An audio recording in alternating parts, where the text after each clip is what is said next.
Happy holidays, people. Started a little late than I was expecting to. Sorry about that. Yeah, didn't actually get to lay down and try and get some sleep until, I don't know, 7:30 this morning. So I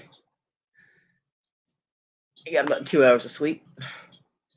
But I didn't want to start too late because that kind of defeats the purpose of being there for people that are by themselves. So here we are.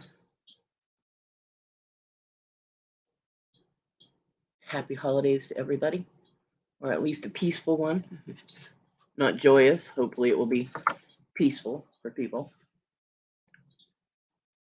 Non-chaos is always welcome, right? Morning, Darlene. Merry Christmas.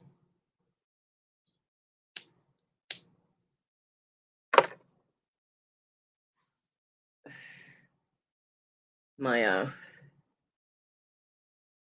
neighbor Donnie actually messaged me at 6:45 this morning saying Merry Christmas. I was completely shocked. So I messaged him back. Missed me last night. Are you working on your aim? Because I'm a pretty big target. I'm hard to miss. Uh,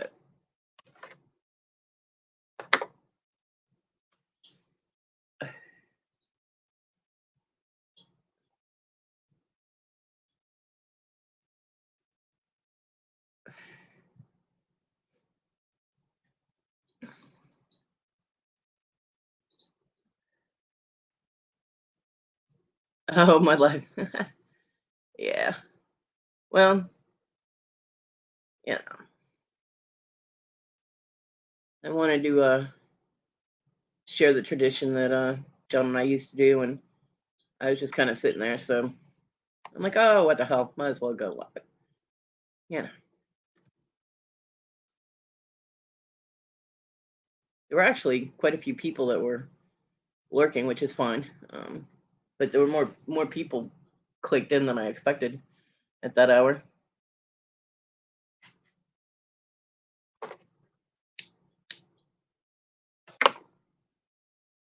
So I'm glad I gave them something to listen to while they were last minute rapping or whatever. Victoria was even there. I was like, holy crap. Todd was making his famous Christmas baklava, and she was keeping him company.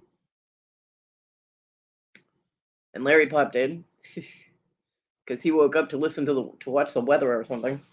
Yeah, I was not expecting the early bird people to be there at midnight, but there they were. Well, it's a lot of people are busy. It's 10:30, so family activities are starting, or if they have kids, they're doing the whole kid present thing. Me personally, I was done opening presents by 7:30 in the morning when I was a kid. I wasn't allowed to wake up my parents before 6:30. All the presents were open, you know.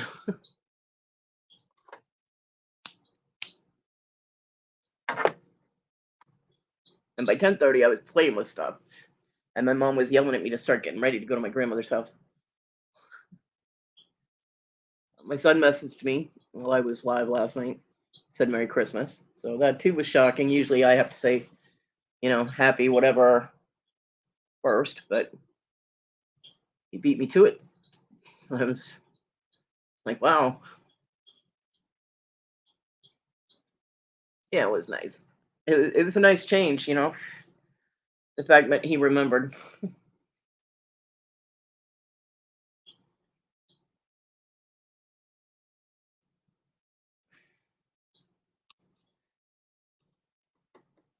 So hopefully he's feeling better. Um, he is not able to go to my mom's for Christmas. He walked home in freezing cold temperatures, and he was soaking wet from doing the dishes at work. He cracked his heel and said he wasn't feeling good. So hopefully that's healing up and he'll be all right for tomorrow to go to work. Yeah. My mom's been having issues with power over there.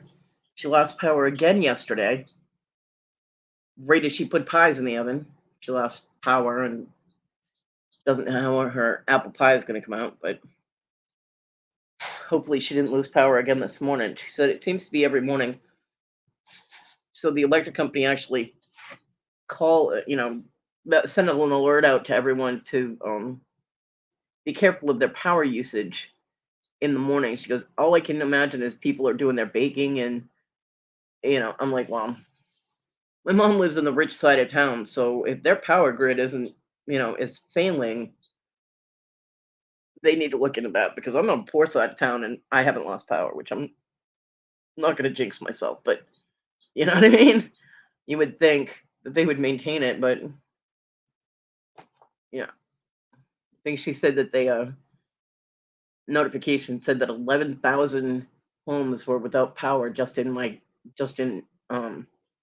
town. So I'm assuming. Well, I'm assuming it's probably the county, not the whole town, not just the town. But morning, Gigi. Well, afternoon for you. Merry Christmas.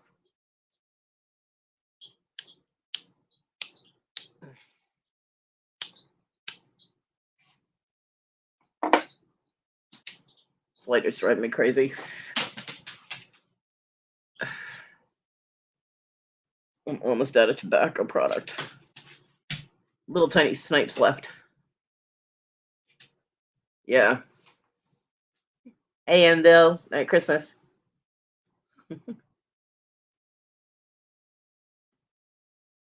So I hope that she has power today because she was very worried about not being able to cook dinner and everybody coming over and there being no food. So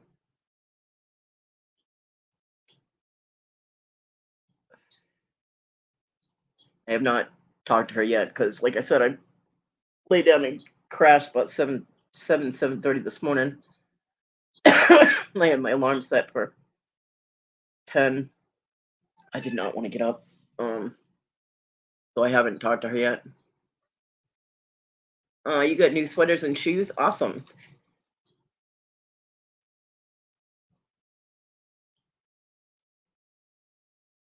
How's that coal mine working out for you, TG?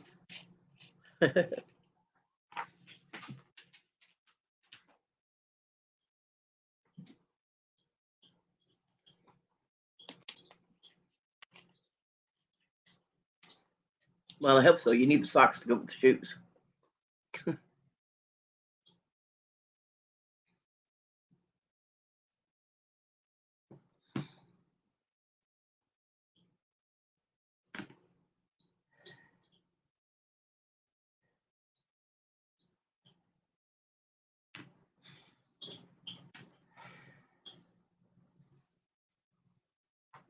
Let me see if I can find my other lighter. Because this one's not dead, but like the flint doesn't want to. It's acting like it's dying, but I have to strike too many times, and that hurts my thumb.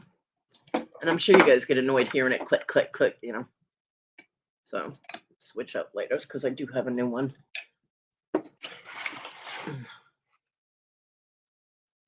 But I know it's got fluid in it because when I do get it lit, the flame is normal. It's not like a tiny little flame like the light is dying. I don't know. It's weird.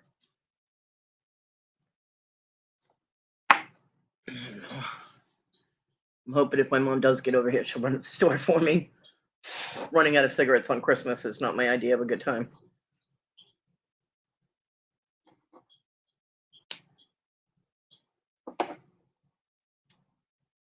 You didn't get coal. You must have been a very good angel girl. Yeah.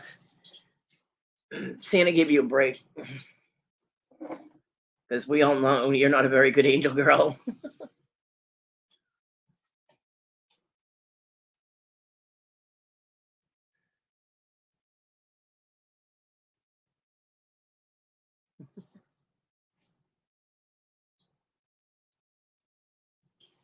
All right, well, now I'm concerned about my mom, so I'm going to mute myself for a couple of minutes and give her a quick call.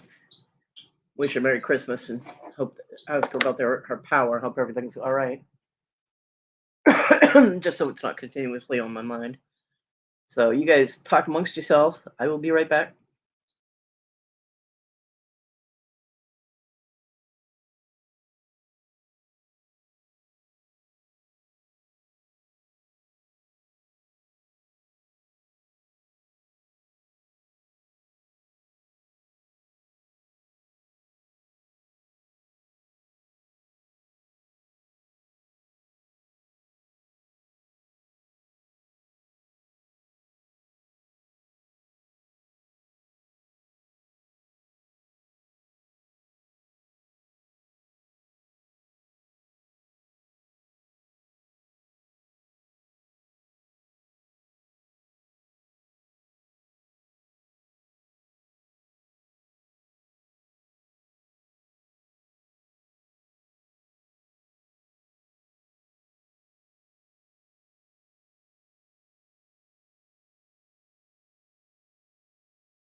Okay, I'm back.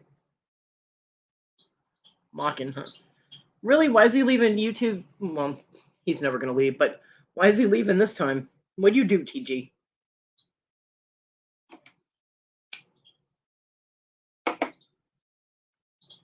Who pissed in his Cheerios?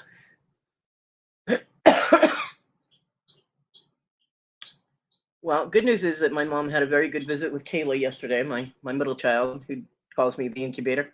Yeah. My mom's visit with her went very well, and she even texted my mom when she got home and told my mom how much she loved her, which is shocking because she usually doesn't do that. And then she called her this morning and wished her Merry Christmas. So maybe the middle child is coming around to at least part of the family, and you know what I mean. Communication will flow a little freer. On the other hand, my daughter and her boyfriend didn't get my mother a damn thing. They didn't even give her a card. They got home last night from his place because there was no power at my mom's off and on. So her and the kids evacuated with the dog to his place for like 3 days. Got home at 8 o'clock last night. Started dumping all their crap on the dining room table, which my mom was setting for dinner for today. She was getting the table all set up so that she wouldn't have to do it today. And they just started dumping. And my mom breaks out the good silverware and the fancy plates for holidays. We have holiday plates. They just started dumping their crap on the table, and they haven't lifted a finger to help her with anything. My mom was in tears, and my mom should not be crying on Christmas when she does everything for them, and goes through the effort of making a really good meal. And my mom's on the phone crying because she feels so unappreciated. What the actual fuck? You have no idea how bad I want to slap the crap out of my kid right now. You know what I mean? Not the grandkids, because they don't have control of being able to go shopping or doing whatever. But that child of mine, man, that makes me mad. I told my mom, I said, if I could have, I would have gotten you a gift. Although it's hard to buy for my mom because you'll give her a present, and if it's a knickknack or something, she goes, "Oh, it's pretty. It's something pretty for me to dust." Kind of a reverse compliment type of thing. Or if you give her jewelry, she's like, "Oh, it'll look great in my jewelry box," But she likes to get gifts because it makes her feel appreciated. My mom has always translated how much you care by people giving you gifts or how much money or whatever. She's always had some kind of monetary tag on things. She's never been a very physically affectionate person, but I got a crap ton of things when I was a kid. I mean, I was spoiled as fuck. Is what I was. Uh, because So for the kids not to, I mean, for Desiree not to even give her a card, come on. She can go spend time with her boyfriend. She can go out to eat. She can do, several things that cost money, even though she only has a part-time job, because she doesn't. The only thing she pays for at my mom's house is the internet. That's it. So get the woman a card and a gift card for something. You know what I mean? Oh, what the hell? So yeah, I'm not happy with my child right now, not at all, and she's not helping with anything. So not that my mom would probably accept help. I have mentioned before my mom has to do absolutely everything, but the fact that the child didn't offer to help her with anything is what gets my mom upset. She's feeling very unappreciated right now when she does everything for my daughter and the kids.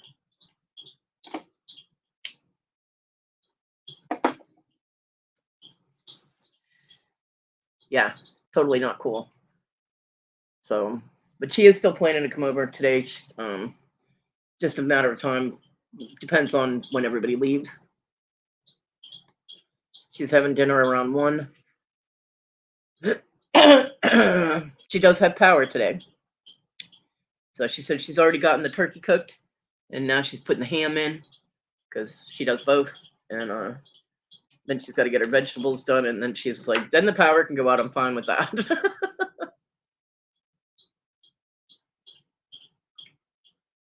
So, yeah. So the power grid is behaving itself this morning.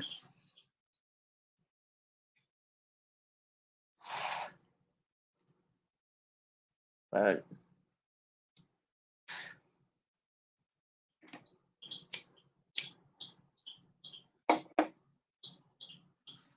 yeah, Desiree is very all about me. Like I said, she has kind of sociopathic tendencies with regards to how she sees people in her life. Like my mom is the game piece that takes care of everything at home. She drives the kids to school, picks them up, does she'll drop Sadie off at band stuff. Desiree will usually pick her up because it's dark. My mom can't drive in the dark. I found out that my daughter, who ignores her own children most of the time unless they're in trouble. Ooh, Mville, not good. Has been going to all of her boyfriend's daughter's events. She is apparently involved in some kind of sport, so I don't know exactly what, but she's been going to all her games and stuff. Yet Sadie's in marching band, which my daughter was in. She's never gone to see her play. She doesn't go to her events. But now she's going to the boyfriend's daughter events. It's like it's all about the, kissing his ass and making it seem like she's a good mom while ignoring her own children. I'm like, well, he's either blind as a bat or he just doesn't give a fuck. But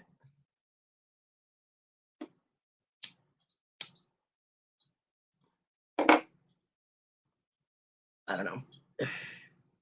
I cannot fix it, so I'm trying not to stress over it, but it does make me mad the way she's treating my mom. I mean, she's unappreciative always, but to do so on a holiday? Oh, am I right? I power through anything that there might be times when I curl up in a ball and I'm a big mess, but it doesn't last long, and then I'm back to my usual sarcastic, bitchy self.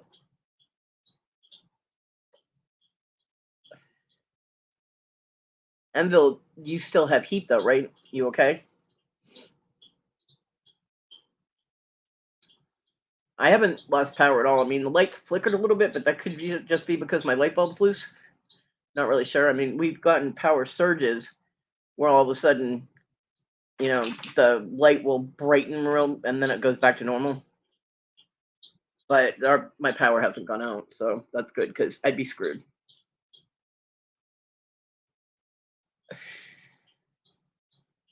My back is killing me from having lost power twice. Came back on. Well, that's good. I'm glad it came back on.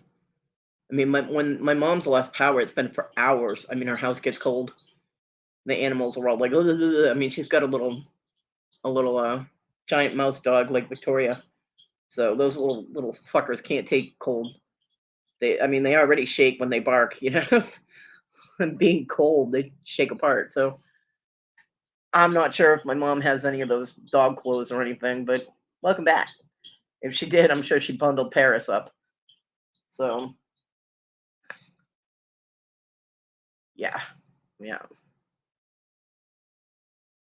I haven't checked my weather when I woke up last night. Well, it like 7 o'clock this morning. It was 21 degrees. I was like, I'm so glad I have not lost power. And it's currently 27 Fahrenheit. Yeah, that's cold. Nope, that's nope weather.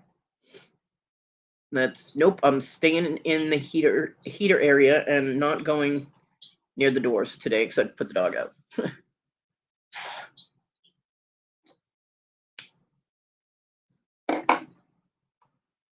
Other good news is I asked my mom ahead of time if she's able to get over here, if she'd run down to the gas station for me, and she's like, really?" I'm like, "I'm sorry, I ran out of cigarettes."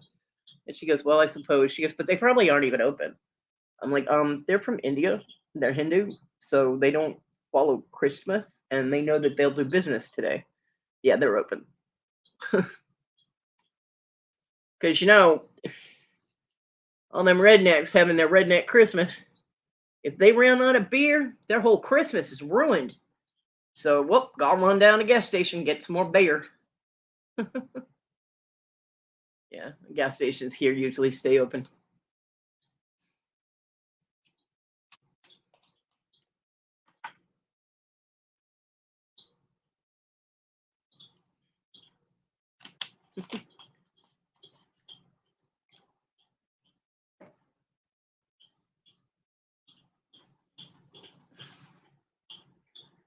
Yep, get some beer.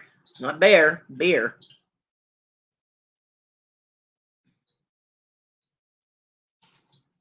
Can't do without that beer.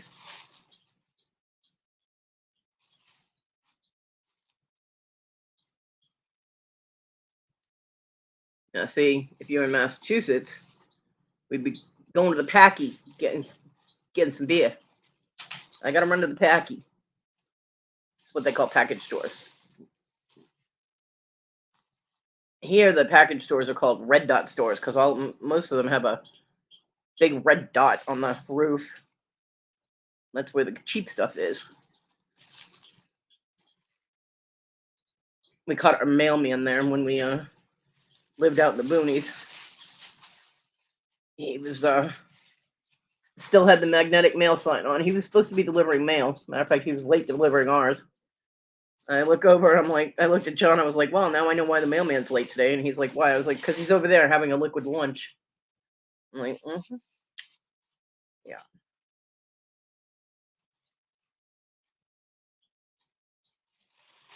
So responsible. Oh, man.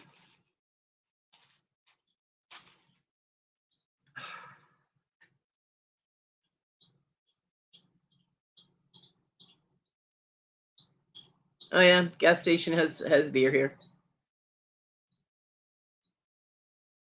They don't sell hard liquor, but they will sell beer and like Mike's Hard Lemonade type of things, wine coolers, stuff like that. But they don't sell like whiskey or vodka or anything like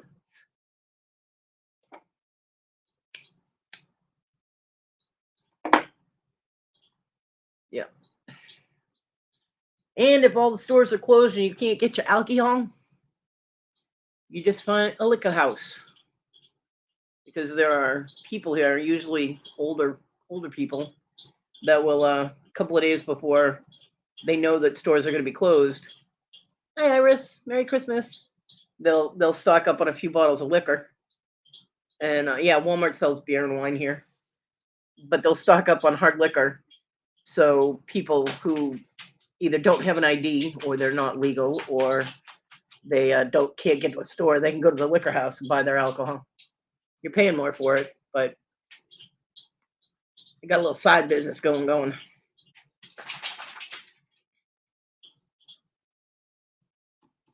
yeah, I when I worked at the gas station here, I had kids coming in all the time trying to buy beer. I was like, nope, get out. And I had a lot of irate people because I had to ask for ID. I mean, there was a sign on the register, both registers, that says, please show ID for anything that needs a purchase of being 21 or older. We don't have those in my town. They just stand on the street. They're not that organized.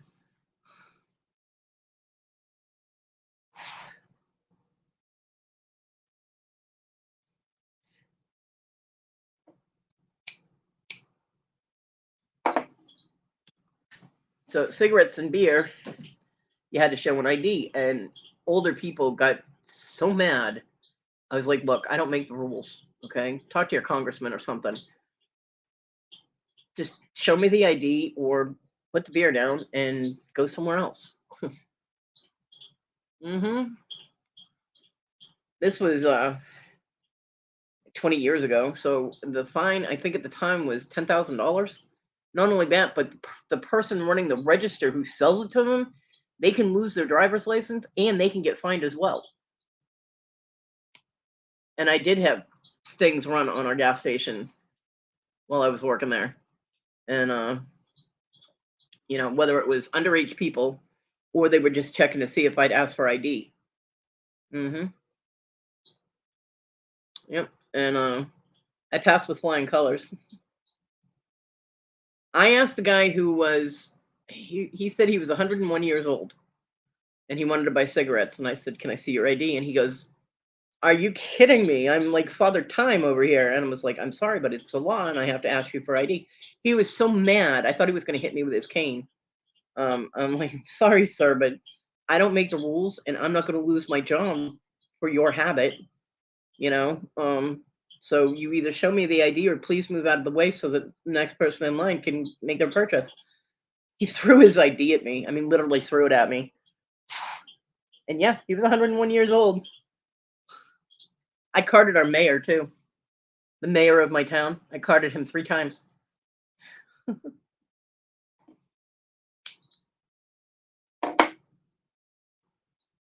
And the first time I did it, he was like, "Don't you know who I am?" I'm like, "No, but I know you're the person that needs to show me the ID, your ID, if you want your Newports." Yeah, Larry's dad, Father Time. Um, and he was like, "I'm the mayor of Anderson." I was like, "Oh, congratulations." I was like, "Now, if you show me your ID, you'll be the mayor of Anderson with a pack of Newports in his pocket." He was like, "Where's Earl?" Which was the name of my boss at the time. And I'm like, "He's in the office." He goes, "Well, get him out here. He knows who I am." And I'm like, "Okay." And I got him. And Earl came out and he's like, "Hey," and he, shaking his hand and all of that. And the mayor's like, "See, he knows who I am." And I was like, "Congratulations. Now you're the mayor. You know my boss. Now, if you give me your ID, you can actually have your cigarettes." And Earl looked at me. He goes, "You carded the mayor?" And I pointed at the sign that my boss had hung on the registers that says everyone must show ID for purchases that need a legal age. And I was like, "Yes, I did." And unless you're going to come up here and put your number in this register and ring up his cigarettes for him, I still need his ID. Good morning, bitch. Oh, yeah, I was so tired, Danny Mae. I'm sorry. I don't text. What's wrong with you? You know that. I love you. Merry Christmas. And I don't have any pictures of me and Simi together. Sorry. Um, but give the puppers hugs for me, and give Jake a big old smooch, and so I can live vicariously through you. 'Cause, I have nobody to give kisses to except my dog. Not the same, trust me. Um, so my boss looks at me and he goes, "Seriously?" And I was like, "Look, I'm not losing my job and I'm not getting fined, and I'm sure you don't want to pay that fine. So if you want to come up here and I'll sign out on the register. You can come over here and sign in because I'm not no. I'm like, I'm not even gonna be behind the counter when you bring that up." And the mayor looked at him, he goes, "Wow, you hired somebody feisty." And Earl was like, "Yeah, she doesn't take any shit from anybody, obviously." He's sorry, but you're gonna have to show your ID. And the mayor was like, "For real?" He's like, "Yeah, it's the law. It really is." And being the mayor, you would think he would want to uphold that. Oh, Jake's on his own with the dogs. Oh, well. Then they're getting really fat because he's giving them lots of treats. But I'm so glad you got to see your daughter and your grandson. Give the baby kiss for me since you can't give one to Tig. We can substitute the baby. Tig will feel it. So, yeah, the mayor gave me his ID and I gave him his cigarettes. And, you know, him and Earl went and talked about me for a little bit. And a couple of days later, he came back in. And I was like, "I need your ID." He's like, "I showed you my ID last time." I was like, "Yes, you did. And I need to see it every time you want to make a purchase that you need to show me an ID for." I was like, "And you can't ask for Earl because he's not here today."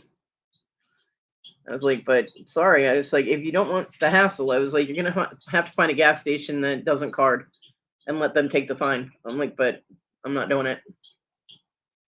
He looked at me for a minute, pulled his ID out for me. It's like, "Thank you." So then the third time he came in was about a week later. And he had his ID already in his hand.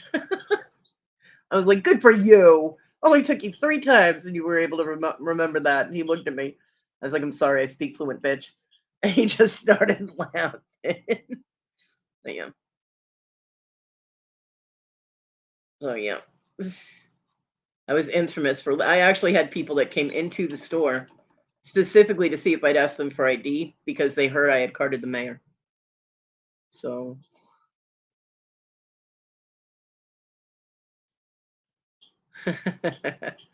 good for the security guard. You know, people got to stick to the rules of their own business. Come on. And people will walk in and be like, "Are you the girl that carded the mayor?" And I was like, "Yeah." And they're like, "Awesome, that's cool." And I'm like, "Okay, just doing my job. I'm not doing anything, superhero wise. I'm just doing my job."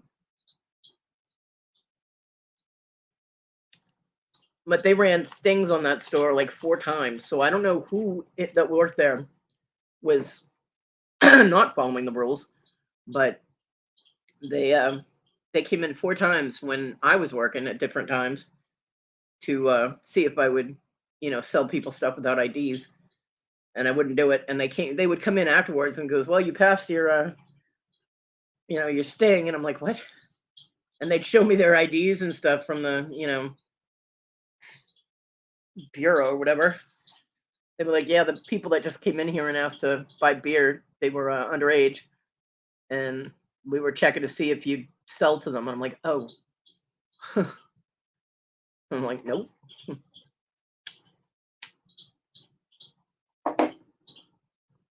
And then I was leaving that job to go work at Walmart to do loss prevention.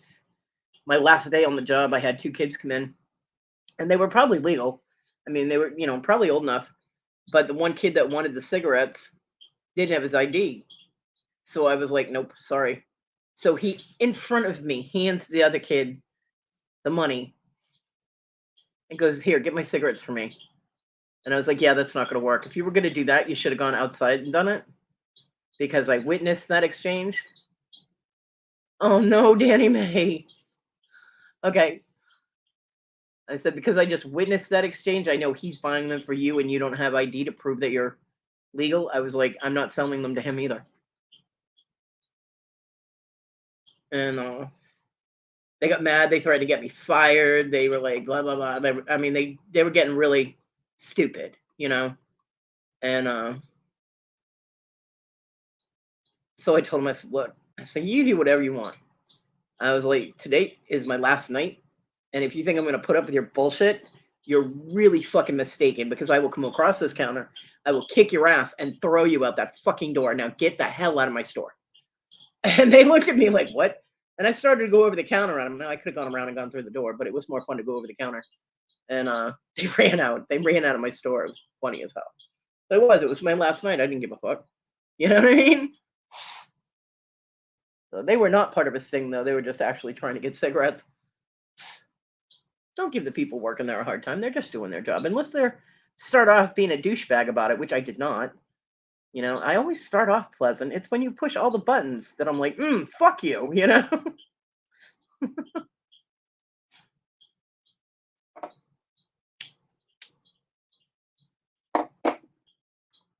was a lot easier doing Walmart. I didn't have to be polite.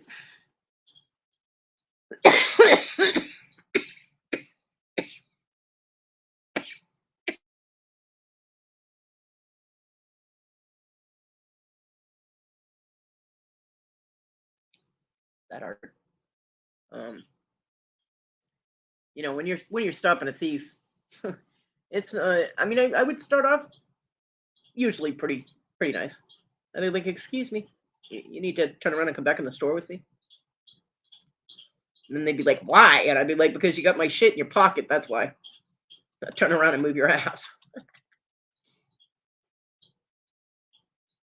Yeah, if it's a convenience store that you go to all the time, yeah, they see you coming and they're like, nope, I'm gonna make this bitch's life miserable." Did I miss something? Sorry, I'm like sitting here talking and looking around my room. Oh no, go Cody. That's right, go me. So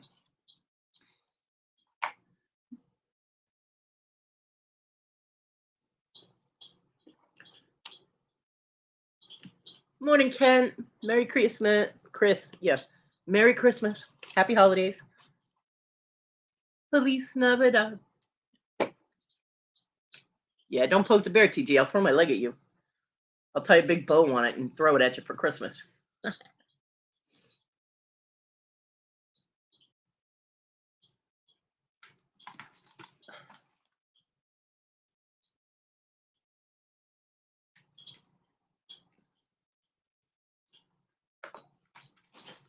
So yeah, there was only one kid that was a regular customer that used to drive me absolutely out of my mind. I mean, this kid, he was very pushy. He pushed his religion on me all the time.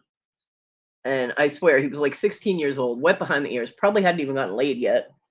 And he comes in and took one look at my jewelry and goes, "Isn't it hard going through life without love?" I'm like, "Excuse me?" He goes, "Well, you're a Satanist, so you can't love anybody." I was like, "Look, you judgmental little shit." I was like, "I'm not a Satanist, and you probably haven't even gotten your dick wet, so don't tell me about love, okay? Go away." And he would sing "Jesus Loves You" every time he was at the gas pump, and he would come into the store and use the bathroom and sing while he was in there, which was right next to the registers. I finally put an out of order sign on the bathroom every time he came in. Sorry. Go next door to the sandwich shop and use their bathroom.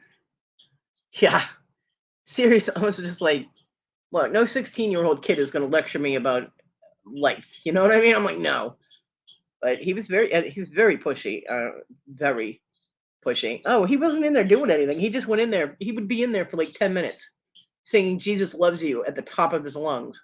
And let me tell you, the kid couldn't carry a tune, so it was not pleasant.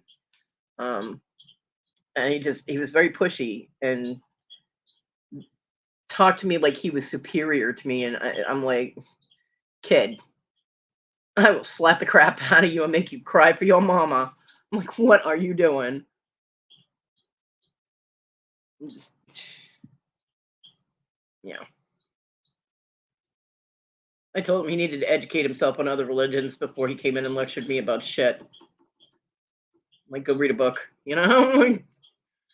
That kid drove me crazy. But I literally made an out of order sign for the bathroom. When I see him pull up at the pump, I'd come up from behind the counter and hang that sucker up there because I did not want to deal with that. And then when he left, I took it down. I had a customer that was in there and they watched me do it. And then, like, so because of course he headed for the bathroom, saw the sign, turned around and looked at me and goes, "He does love you." And he walked out the door. And the customer is like, "What was that all about?" Because I, came back around the counter to take the sign back off the door. And he's like, "What's that all about?" I was like, "He comes in here, uses the bathroom, and sings 'Jesus Loves You' really loudly." He goes, "Are you for real?" I'm like, "Totally serious." I was like, "He thinks I'm a Satanist, and he thinks I need Jesus in my life, so he's pushing it. He's a Jesus pimp." Like, it's crazy and it's annoying. The guy just started laughing his ass off because that's funny. I was like, "Not if you've had to deal with it. It's not." I'm like, once was funny. 20 times later, I'm ready to help him see Jesus. You know what I mean? Here, let me help you meet him.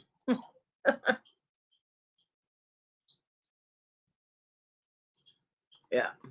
Although that was not as that kid was annoying. He was. And was not acting like, he wasn't acting like Jesus would. But I wanted to get him a little bracelet, one of those little bracelets that says WWJD, what would Jesus do? Because he wasn't doing it. But the group of people that came in and started Bible bashing me, that was a little frightening. It actually was, because I thought I was going to have to give people a beat down because they were literally about to attack me. I mean, they were getting very violent, angrily violent, and I'm like, I'm my phone's ringing.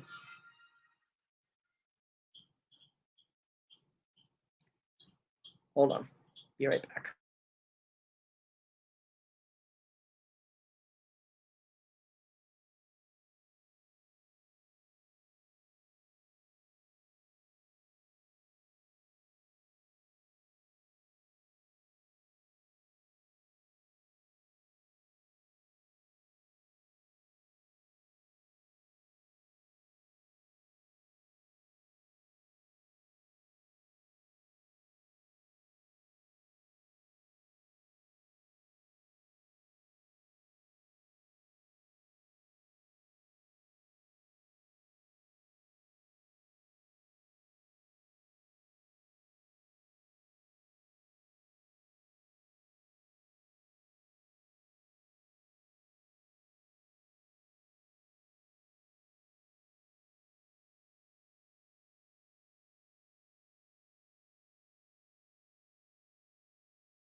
I'm back. Um, for those of you that pray, I have kind of a Victoria type of thing going on, so I need a silent period to have good things happen and positive things happen for someone that's very important to all of us who doesn't want me to say who they are, but they are, and it's not the day for any kind of trauma, so we're gonna wish good things for them and hope that their Christmas is better than it is right now. And to that person, I love you. I hope everything works out. Um, see what I missed in the chat. What did I miss? Da, da, da, da, da, da, da.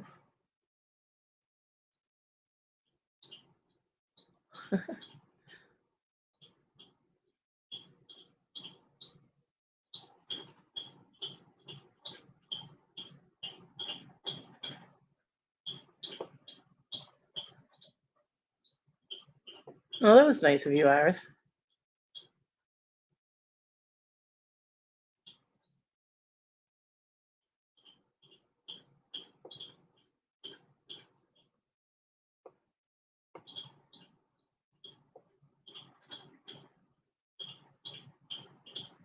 Oh, that was sweet, Iris. Thank you, everybody, for the prayers. Um,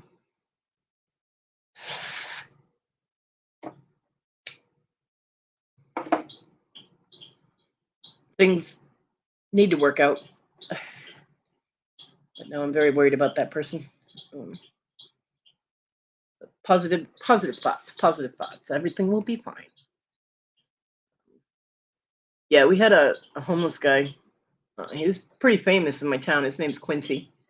I actually don't know if he's still around or not because, of course, I haven't been out of my house in a couple of years. But Quincy used to walk around with a shopping cart that was just packed full. And one of the girls that worked there, every time Quincy went to check her trash, she would hit the outside alarm and it scared the crap out of him and he'd run away. There is nothing sadder than seeing a guy trying to get food out of a trash can. Because we were our gas station was located right next to a Schlossky's deli and right across the street from Wendy's. And we were on the other corner was a hospital. So our trash always ended up with a lot of food in it that people like half ate. So that's why he used to try and hit our trash cans. And there's nothing sadder than watching somebody like that gets so happy because someone actually sealed their food, like closed the container to their food before they threw it away. So all the rest of the garbage didn't get on it. And they got all happy that they had half a burger or part of a salad or whatever. I mean, I watched this man drink salad dressing from one of those little containers that was still sealed. He popped it open and drank the salad. I'm like, that is sad. So what I did every night, the hot dog rollers that gas stations put hot dogs and sausages on. Well, we used to have like 3 or 4 hot dogs left over and a couple of sausages by the end of the night, which I always ran last shift. So what I used to do is take them off of that, because I had to clean the machine and everything, and we would just throw that stuff away. Well, instead of just throwing it away, what I did was I took some foil and I wrapped it up and I put it on top of the trash can outside for him. And I was still cleaning up one night when I saw him show up and he like looked at the little bundle and he, opens it up and oh my God, his whole face lit up. And he I guess he saw me move in the store and he like kind of jolted a little bit and I just waved at him and kept doing what I was doing. So that was something I used to do for him every night that I worked. But the other girl that worked there used to hit the alarm and scare the crap out of him, make him run away. And I'm like, that's kind of mean.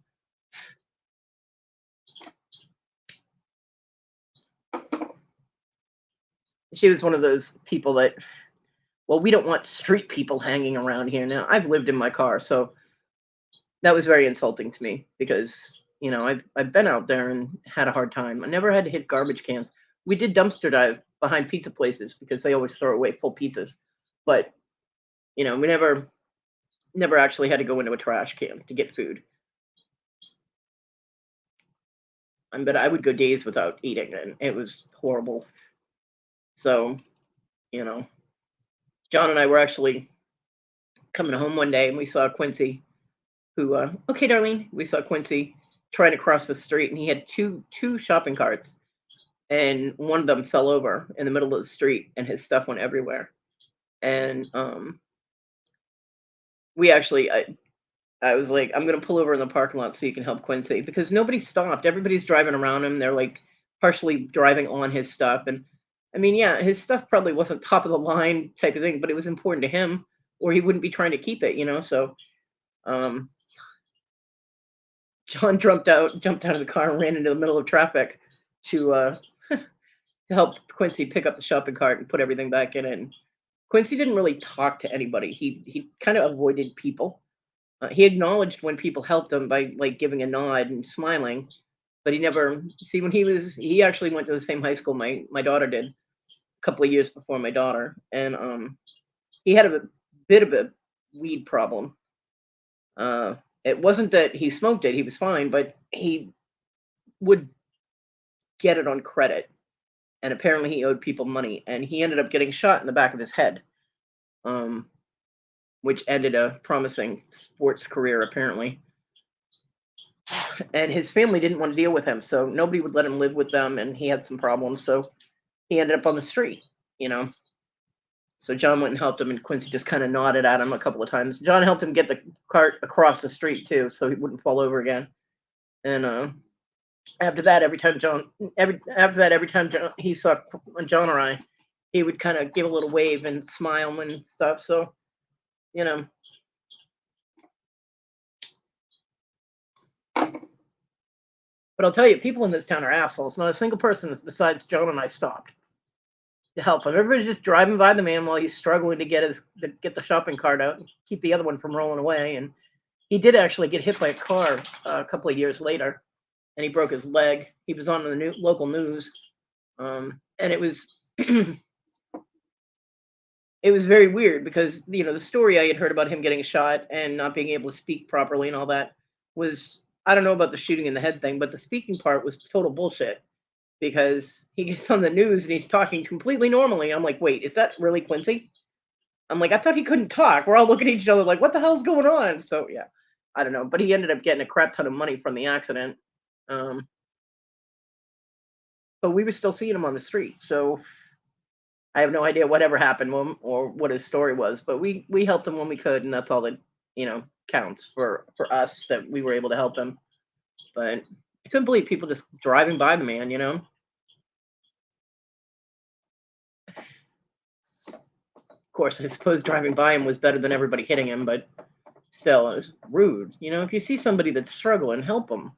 It doesn't take much. Your life can't be that busy that you can't stop for 10 minutes to help somebody pick their belongings up out of the middle of the street so that they're not going to get hit. You know what I mean? Come on.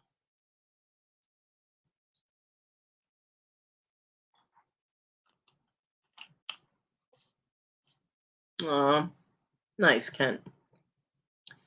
I had when I was looking for the rental agency for my apartment after I was done living in the car, I was back at my parents' house for a little while, but I had absolutely no privacy whatsoever. I caught my mom reading my mail.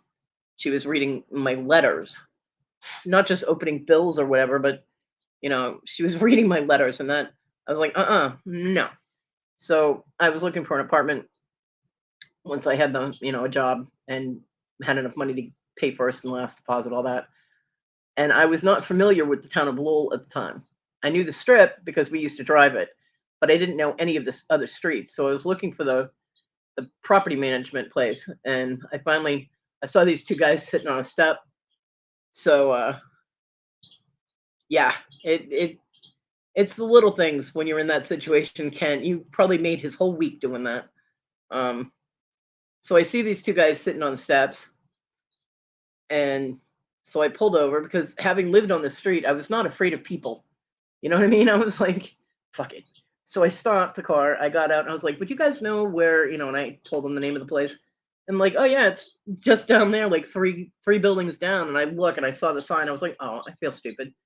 And they were like, you wouldn't be able to, give us a smoke, would you? I mean, you got a cigarette you can spare? Now, normally, or an extra cigarette. Normally, my line is that it only comes 20 to a pack. There are no extras. But I looked at them both, and they were completely sober, even though the building they were sitting at was next to a liquor store. They didn't have any indications of being bums or anything. They did live on the street because they had their belongings with them, but it wasn't. It didn't appear to be an addiction issue or anything, and they did help me out. I ended up handing them each a pack. So I went back to my car and gave them each a pack of cigarettes. And yeah, I know that look, Kent, because they did help me out, and they didn't have to. They could have been like, oh, "Bitch, find it yourself." But they were very nice to me, and I think they appreciated too the fact that I talked to them like they were real people, because a lot of the time the homeless people, they get looked at or talked to like they're not human. Like they're not real people, and that's cruel. And now I won't. When people ask me for handouts, I get the sense that there is an issue why they're out there bumming, like drugs or alcohol or whatever. I'll be like, I'm sorry, I can't help you. I had a kid. He was probably about 17, sitting in front of a liquor store where our grocery store is. There's Family Dollar, and then there's a liquor store, and then there's the grocery store. Save a Lot. And my son and I needed to pick some stuff up. I needed stuff at Family Dollar, and we had groceries, a couple of groceries we had to pick up. So he was like, "Well, I'll go get the stuff in the grocery store. You go to Family Dollar. That way we're not taking too long." So I was like, "All right." So he goes in, and he got out before I did. And as I came out of Family Dollar, this kid was like, "Hey, could you, give me a couple of bucks? I'm trying to get the bus, blah, blah, blah." Yeah, the bus wasn't running at that point. It was after 5 o'clock. There are no buses here after 5. I'm like, dude, you're sitting in front of a liquor store, bumming money off people so you can get booze. What next? You want me to buy it for you too? And his eyes lit up. He didn't say anything, but you could see the eyes, I was like, mm-mm. And he immediately, my son comes walking out of the store, you know, and the kid immediately heads for my son. Now, my son at the time was 19. He was not used to people approaching him, and he's very antisocial. He doesn't do people well. So he's over there, dude, just a couple of bucks and da da da da. And he's pushing it because he could sense that my son was uncomfortable. And I go walking over, I was like, look, I already told you no. My son is telling you no. Now back the fuck away, or you're going to need an ambulance instead of cash. And the kid looked at me. I was like, I will hurt you. Go away. And he took off like a shot. And my son was like, damn, mom. I was like, mm-mm. He wanted alcohol. And he goes, oh. I was like, yeah. So, yeah, it's crazy. I mean, there are some people that, they need the help and they're appreciative of the help. And there are other people that are trying to take advantage of people to get what they need, what they want. Not what they need, but what they want.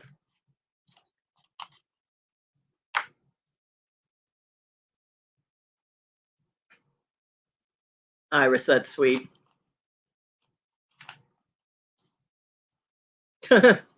Yeah. I mean, the whole cigarette thing, it is an addiction, but better than, alcohol or drugs. Merry Christmas, Jennifer.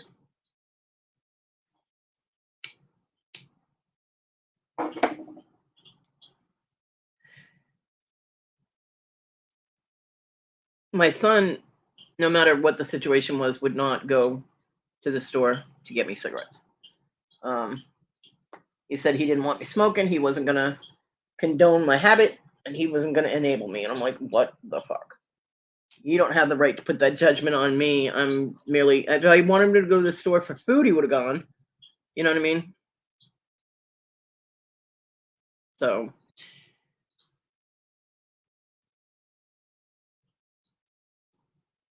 but yeah. I mean, he even got mad when I asked him to go with my mom because my mom was going to get me cigarettes. I gave her the money for it. And I said, can you go with your grandmother so she doesn't get lost? She knows how to get there. And he even got mad at that because when they got there, my mom had him go in the store. um, and he can't say no to my mom in situations like that. So he went in this. My son actually went in the store and got the cigarettes. And when my mom left, he was like, "Don't ask me to do that again." She had me buy them, and I don't buy you cigarettes. I was like, "Well, Didn't pay for them, so don't worry about it. He's like, no, I'm not purchasing them for you. I don't care if it's your money or my money. I'm like, Jennifer, see, you weren't even nice enough for Cole. uh, Silly. So, yeah, that's right. See, she's already on the naughty list for next year. I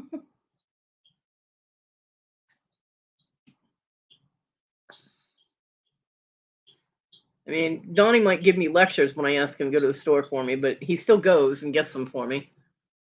And then tells me he'll have the ambulance outside waiting for me, or the hearse. He's like, "What color coffin do you want?" I said, "Purple."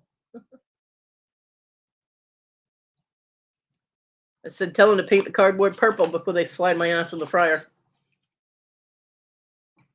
Yeah, I am too, Iris. I couldn't do it.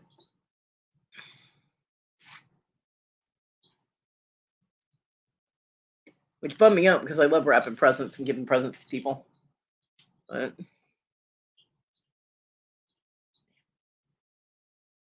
and I just smoked my last little cigarette stub, so I gotta grab my damn vape.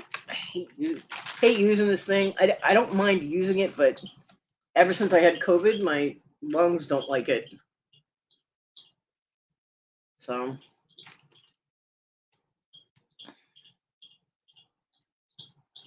Mom did say she'd go to the store for me when she comes over, but that probably won't be until like 3 o'clock. So vape it is. At least I have something. You know what I mean? I won't be like, Merry fucking Christmas. That's never fun.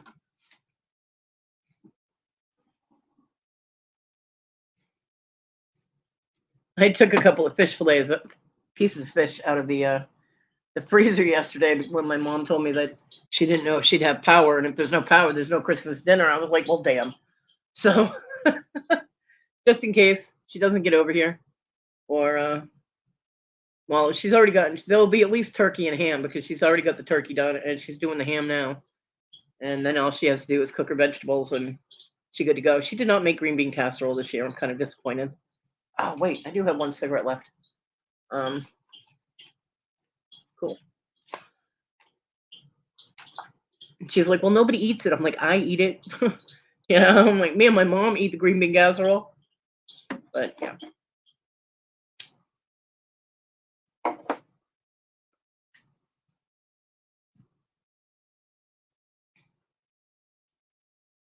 Yeah, I'm trying to keep it as chipper as possible. I mean, you know, some of the stories are, but Christy, good morning. Yeah, I agree.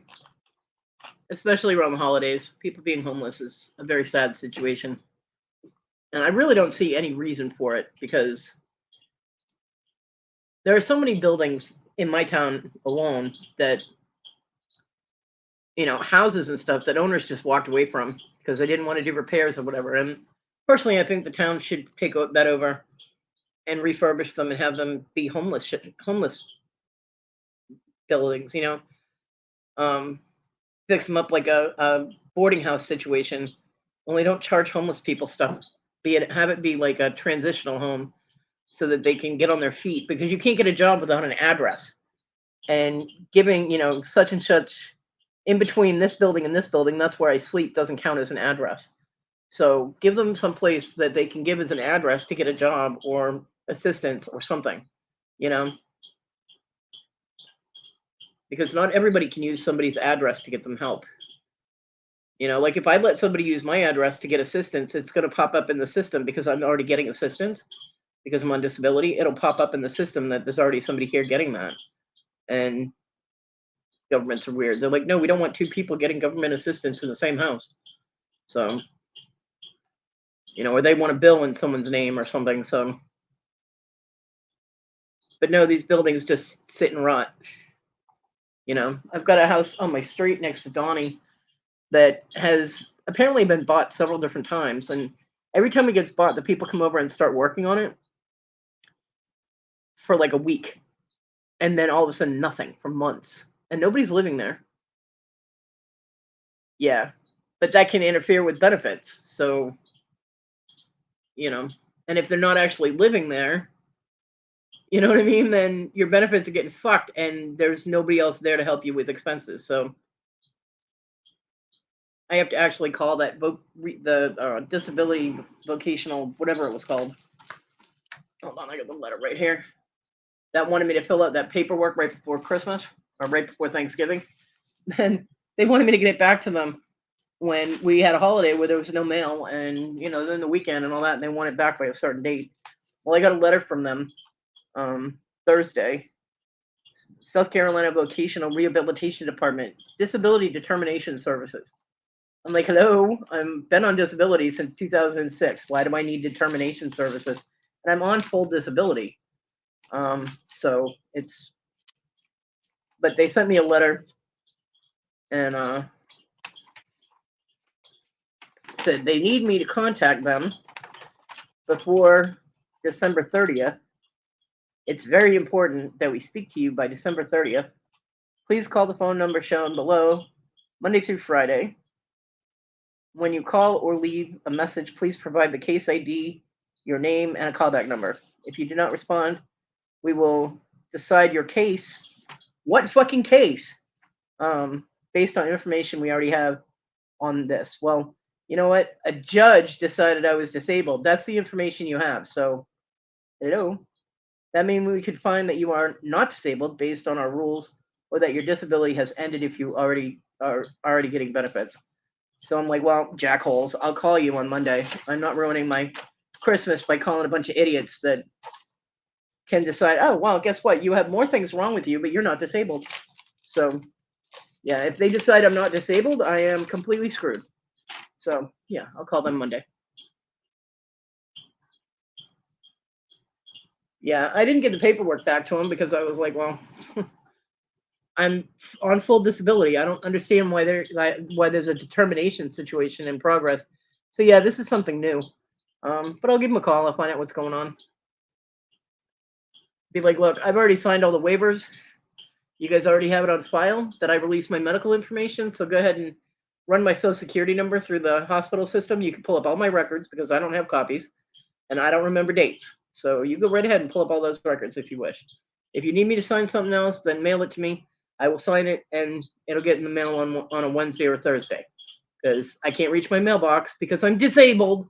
You know what I mean? I'm like, oh yeah, it's all right. So I'll call him Tuesday.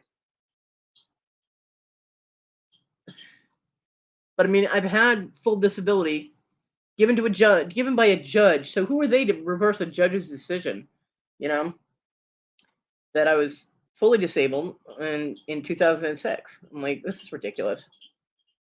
It has something to do with that last call that Mr. Lopez, when he helped me out, he was asking me a bunch of questions about who lived with me and other issues that I was having and stuff like my amputation, because I told him like, this is crazy. And he was typing the whole time. So this has something to do with him. So Mr. Helpful Mr. Lopez, apparently he did something that caught their attention. I don't know, but yeah. Oh yeah. We always used to go to my grandmother's when I was a kid. We'd go to my grandmother's house, and when she passed, the holiday just kind of fell apart. My aunt was not that good of a cook, and she couldn't organize that big of a meal, so my mom kind of took over that. But the cousins didn't come, and you know, grandma was the glue, I guess.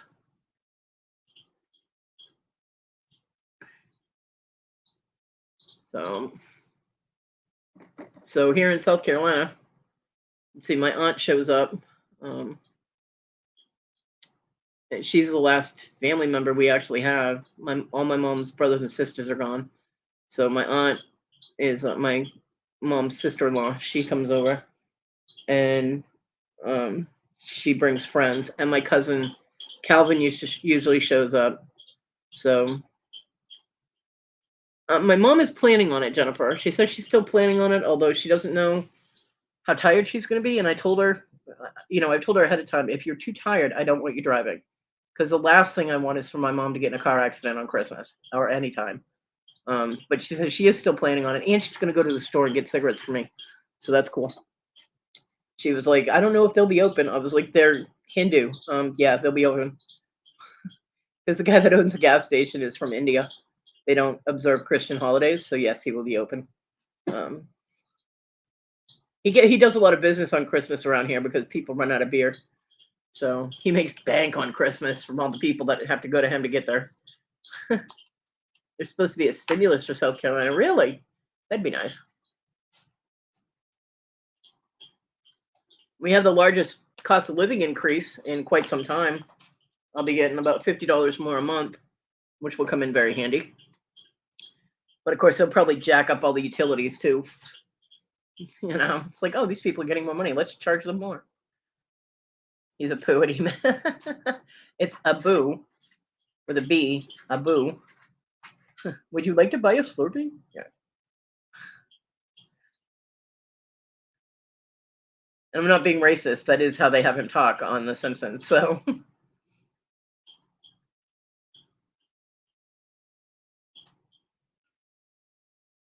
well, if you need something, Iris, call ahead so you don't go down there and find out they're closed. But it's possible. I mean, and we asked him, how come you're open on Christmas? And he's like, I'm Hindu. And that was all the explanation he felt we needed. So, I mean, he's a nice guy, but he does kind of he charges if you use a debit card. You get a 35-cent charge on your card. My mother was very offended, even though it was my card. She goes, they charge for using the debit card. I'm like, I know. Uh, because he feels he has to pay a fee for having that card reader. So he charges people for it. And the prices of cigarettes seem to fluctuate a lot, not drastically, but like my mom will go down one week and my carton of cigarettes is $40, and the next week she'll go down and get it and the cost is 42, and then the next week she goes and gets them and it's 41. I'm like, what are they doing?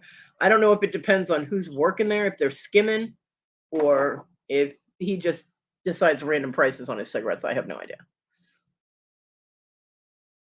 Hmm. Merry Christmas, Lisa. Yeah, it costs them, monthly to have the card reader and take credit cards and debit cards. So he passes the cost along to his customers and just charges 35 cents. There's a 35-cent charge for using your debit or credit card. So I was kind of put off. I mean, I would think it's a cost of business, but I was kind of put off the first time that happened. I'm like, wait, there's a 35-cent charge on here. What is that for? He goes, because you used a debit card. I'm like, oh, okay. He goes, if you don't want to pay the 35 cents, I can reverse the charge and you can leave the stuff here. I'm like, I'm good. I'm like, I'm good. So, Marty, stop moving the food dish. That scraping noise on my floor drives me crazy. So, but like sodas there, if you get a Pepsi there, when they were $1.25 at Walmart, he started charging $3 for a 2-liter of soda. And I was like, wow, that kind of jacks it up a bit, doesn't it? I can't even imagine what he charges now because Pepsi is $2.20 or something now. So he's probably charging $4 a bottle.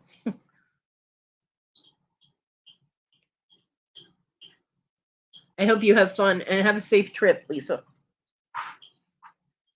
Cat. She got this food bowl moved all over the place. And I have to keep it within reach of the grabber or I won't be able to pick it up when I leave the room.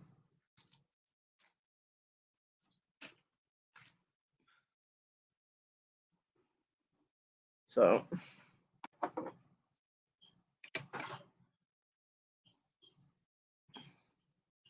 but yeah, I'll take care of that whole Social Security thing on Tuesday. The squeaky noise is my ceiling fan. It's wobbly, and I can't reach it. And I'm not having my mom stand on a chair, so it's just gonna have to be squeaky. It vibrates. I had a light bulb fall out of it one night. Stop it, you two. You know, I knew you were gonna knock that box off of there. Cats. Gotta love cats. I'm sitting here. I was watching a movie, and I heard this bang behind me, and I look, and there's no cat in sight. The cats were sleeping, so I'm like, "What the hell?" So I grabbed my phone, used my flashlight, and there's a light bulb laying on my floor. I'm like, "What the?" And I grabbed it, and it was one of the ceiling fan light bulbs. It didn't break. I was like, "Damn, these are sturdy little fuckers." No, it's not my squeaky joints. Um, so yeah, it just rattled its way out of the out of the ceiling fan. Ceiling fan needs to be cleaned off. It could be why my eyes were always irritated. I got a lot of dust and dust webs and all kinds of. My ceiling fan is disgusting, but I can't reach it. So, and I don't have even with one of those things that cleans the ceiling fan. I can't reach it from the wheelchair. So I don't know. Once my room is cleared out and we can move the bed, because the ceiling fan is partway over my bed, and I'm not having all that crap fall on my bed. But once we can move stuff around a little bit, we'll have to use the broom and get all that crap off my ceiling fan.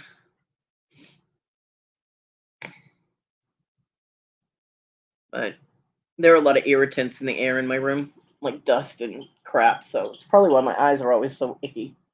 Besides being tired.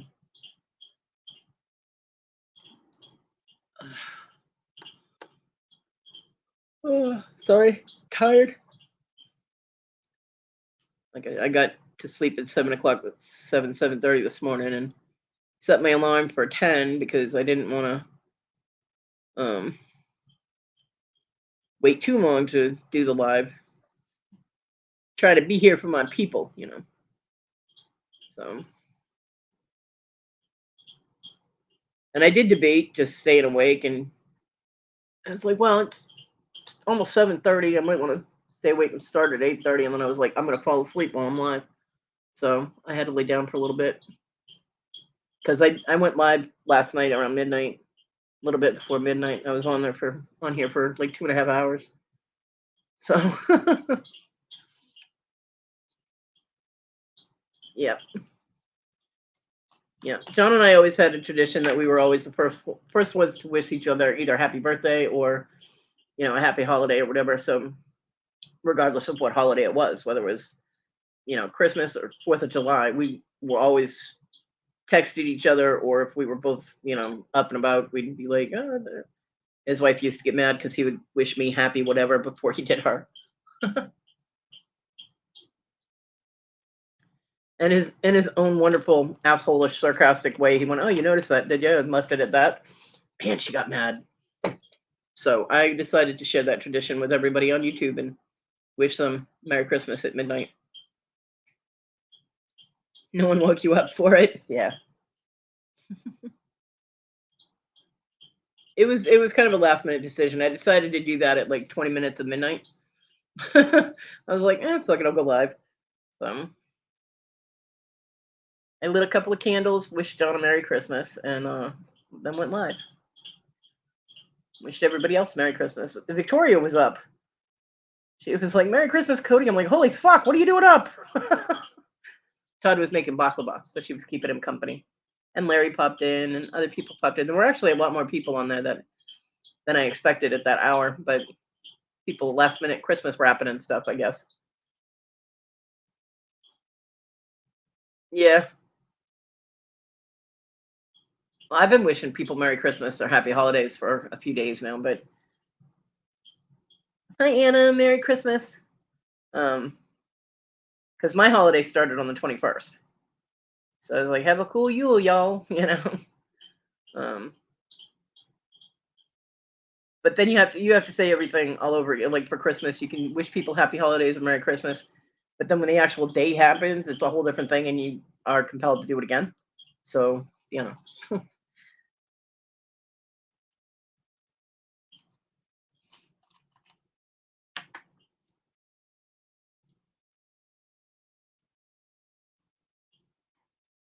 right, Jennifer? I figured TG would have to get up to pee or something, but nope.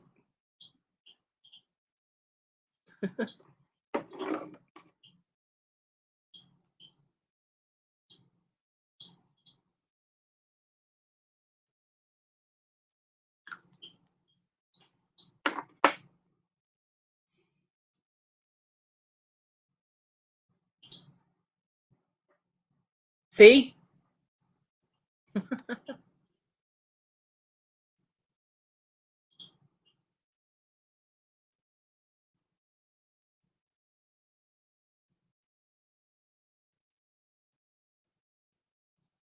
Yeah, Tracy Cakes popped in last night too. She says she's got, Christmas stuff to do today, family and whatnot. But she's gonna at some point open up a live and have the chat open for people. So if I'm not live, check and see if Tracy is, because she'll have the chat open for people to someplace for people to go, which is cool. Pee in the dark, half asleep.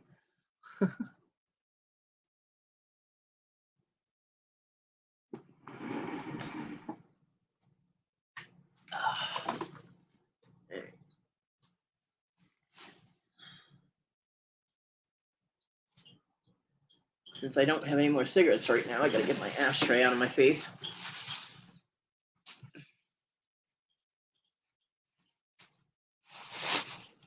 So you get to hear me opening plastic bags. So I can empty the ashtray and put the ashtray in its little Walmart bag, because I don't have any place to put it out of my way that if it falls over, it'll get everything dirty. So it goes in a bag, because I'm not cleaning up any messes today. And I don't want to get ashes all over everything. I hate that. Because, you dump the ashtray, if it hits the floor or falls over on something, it's going to knock all the residue loose. Yeah, I know you guys don't care about that, but I'm walking my way through the process of what I'm doing.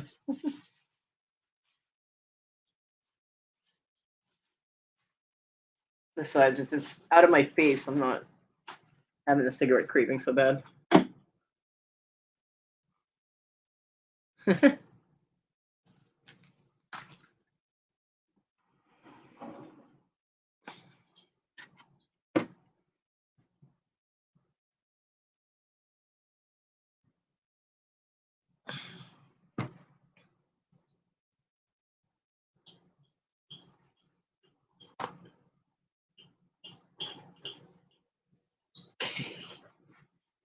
Well, CTG, you should have checked your notifications.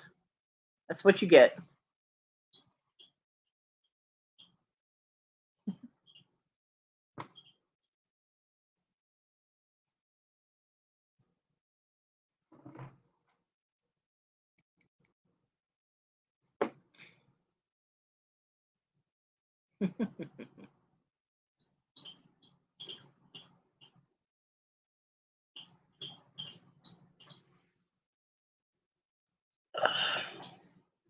I'm tired, though.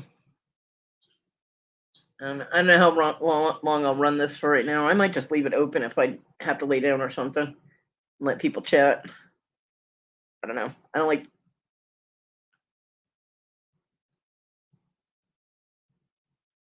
It's not working. Yeah, the patches work for me when I'm in the hospital, although I still have the physical motion when I'm in the hospital. Like, after I eat, I reach for the pack of cigarettes and I'm like, crap, I'm in the hospital. I can't, you know? And I still have that hand to mouth motion thing that, your muscle memory that kind of drives me nuts. But I actually, when I was in the hospital for those like 5-day long stints, it it didn't really bother me, but I did make sure that they gave me the patch. Like as soon as I got in there, I'd be like, okay, I'm gonna need a nicotine patch, or people could get hurt. So, and the stupid thing, my skin's so dry that the stupid patches kept coming off. They finally took a tape and taped it to my arm. I'm like, thank you, because it kept peeling off, taking my skin with it, and I'm like, "Mm."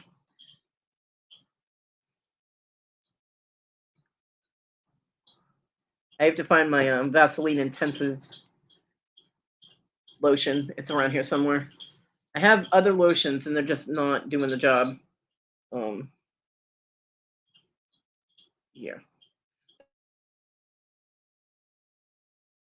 I did get one of the scrubs from Ella. I haven't got scrubs from Ella to try and get all this dead skin off of me. And I'm gonna be getting some. One of my YouTube angels is getting me some lotion socks. It's like that has aloe vera and essential oils in it, because my foot, I look like I'm part alligator my foot is so scaly, and it's not good because if it gets too dry, it could crack and you can get an infection that way. And I definitely do not want any infections in my foot. Scary. So I put that on my wish list for my birthday. She was like, "Give me a list." I'm like, "Okay." So she's sending me some of those. It's awesome. And they'll last me twice as long as everybody else because I only have to use one at a time instead of both. um, yeah, I need to find that lotion because after I got out of the hospital for my heart thing and the fluid retention, because my cells had all that fluid retaining in them. Once that was all gone, my skin dried out bad. I mean, it hurt, you know. So I had gotten John had given me some Vaseline intensive care lotion. Oh my god, that stuff worked like instantly. I was like, yeah, definitely, TJ, definitely. That's awesome. Happy holidays, Carolyn. So it's around here somewhere. I know because I've moved it out of my way several times, and I should have just kept it where I could reach it. So I just have to find it. I'll be all right. I've got some Avon stuff that works okay, but it's not great. And then I have some other stuff. And I have the cocoa butter stuff from Palmer's, and even that isn't doing it. But I know that Vaseline stuff works well, so I'll find that. And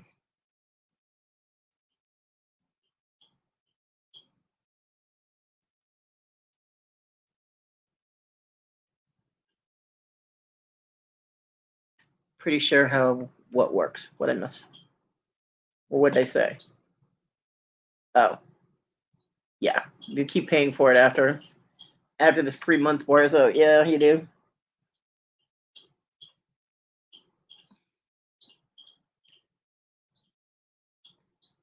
Yeah, they get you a gift membership. It's for a month. After that, you have to cancel it or pay for it.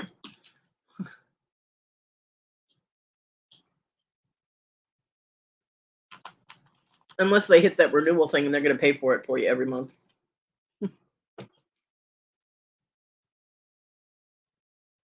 Oh, okay. Yeah. Well, yeah, if you don't have it on renewal, then it won't renew. Because I had to do that with the only channel I have a membership with is Victoria because I like the Friday membership chat, and I had to cancel it for a few months because I just didn't have $6 extra, but I restarted it like 2 months ago. I think I was able to start it back again, but I can't afford to do membership on everybody's channel that I want to do. But I do like the chats, the membership chats, because you know me, I like talking.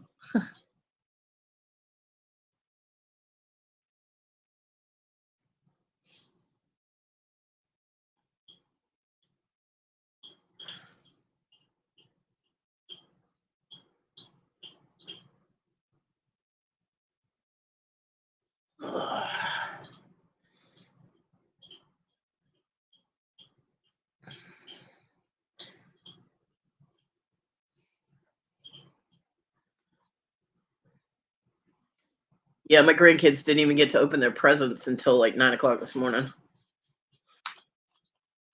because or 9:30, something like that, because the boyfriend was working until he worked over an overnight shift. I don't remember what he does, but he was working overnight, and they didn't get back until like 7:30, and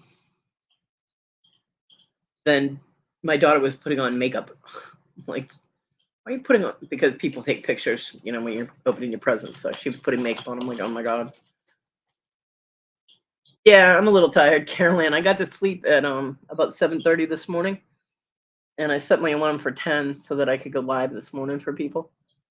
So yeah, I was on for a little bit last night for people that were doing last minute Christmas wrapping or were just lonely on Christmas Eve.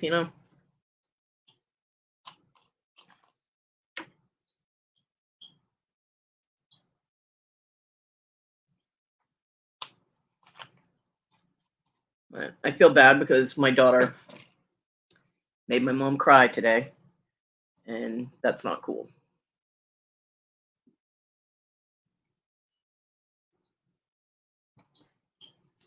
Not cool. Oh no, it's cold as hell here. Um, currently, currently it's 31, which is the warmest it's been in quite some time. Our high today is supposed to be 39. It's not really a normal temperature for South Carolina, but we've had the other night, Thursday night, it was 10 degrees at about 3 a.m. And my son walked home from work and he was soaking wet because he had been doing dishes. And he doesn't have a winter coat, he just wears a sweatshirt. And because his feet were wet and he was walking in that cold, he cracked the bottom of one of his heels. So he couldn't go to my mom's for Christmas, which is the first time in forever. He's never missed a Christmas at my mom's. And so but he has to have his heel start to heal quickly because he has to work Monday. Um, and he said he wasn't feeling well, so he's hoping he wasn't getting sick from walking home in 10-degree temperatures with, being wet. I'm like, good Lord, boy. You know what I mean? So, yeah, he's a slob when he washes dishes. And I mean, the sink is so big because it's Wendy's, and you're washing big, huge pots and pans and containers, and water goes everywhere. So, yeah, he was soaked pretty much from the chest down, and he had to walk home in that. And I don't know how far it is from where he works to get home, but it was enough that he was very uncomfortable and it cracked his heel. So,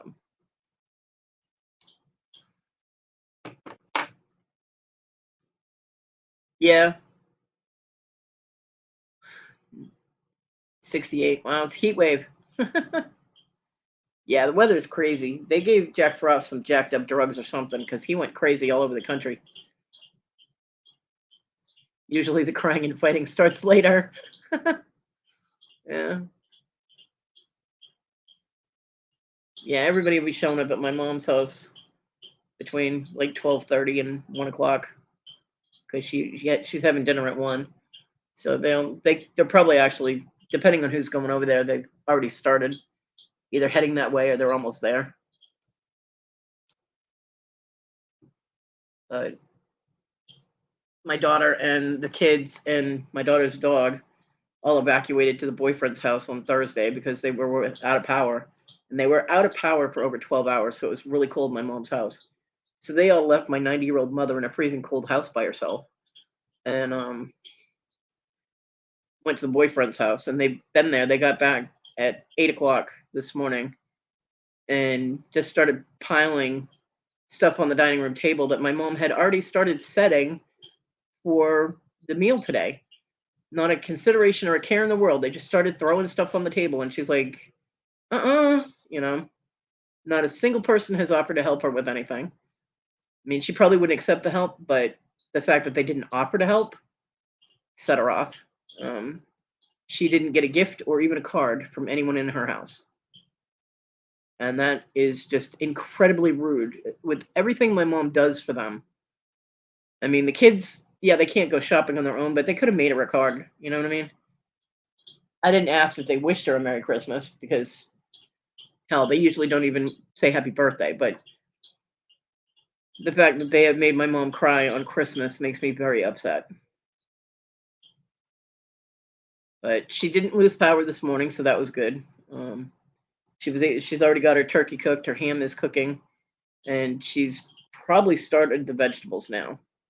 So, because potatoes take a while to cook, because she makes mashed potatoes from scratch, and she doesn't use instant. But she might use instant, like not on a holiday, but on a holiday, it's all full out from scratch food, except for the dinner rolls, she buys those. So, I mean, she goes to the effort to make a good meal, and the kids will probably pick at their food. Desiree probably won't eat much. They'll complain, "Oh, I don't like that." They're very ungrateful, and that irritates the crap out of me. Yeah, I love mashed potatoes from scratch, but it's too much for me to do with just me here, so I use instant. But mom's bringing me food, which means I get real mashed potatoes. Woohoo! I'm still a little upset she didn't make the green bean casserole, but you know, she forgot that I liked it, and she didn't want to be the only one eating a whole thing of casserole. So you know,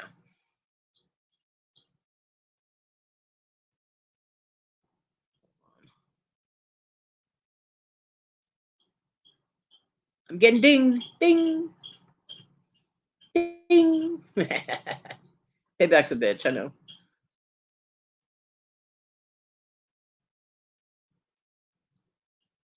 But I did get a Merry Christmas from my son last night while I was on live. He messaged me and said Merry Christmas, which was nice because usually usually I'm the one that has to say it first. So it was nice. And then 6:45 this morning, my neighbor Donnie texted me with Merry Christmas.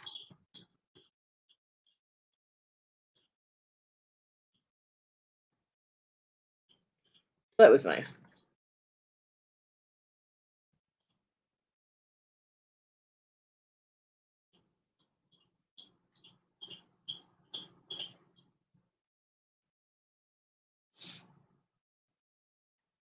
Fake meat.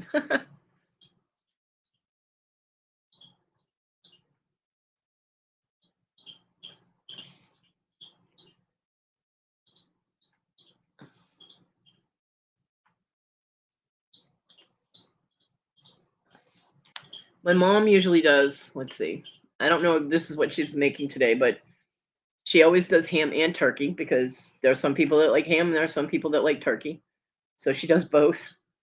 And then she does mashed potatoes, butternut squash, stuffing, which she used to put it in the bird, and now I think she just makes it on the stove. So it's more dressing than stuffing. Let's see what else. Carrots, corn, peas. I think that's it for vegetables.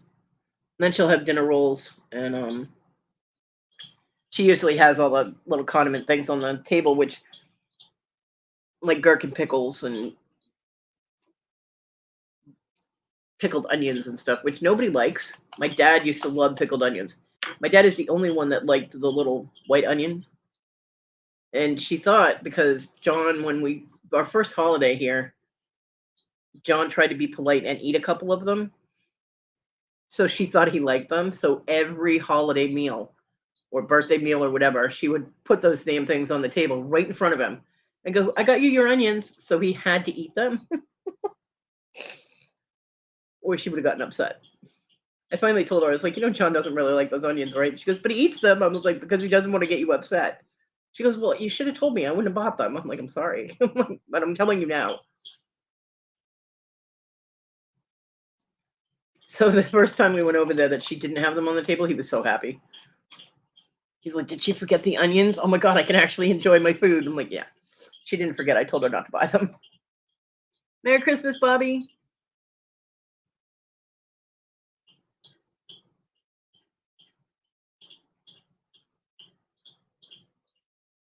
Yeah.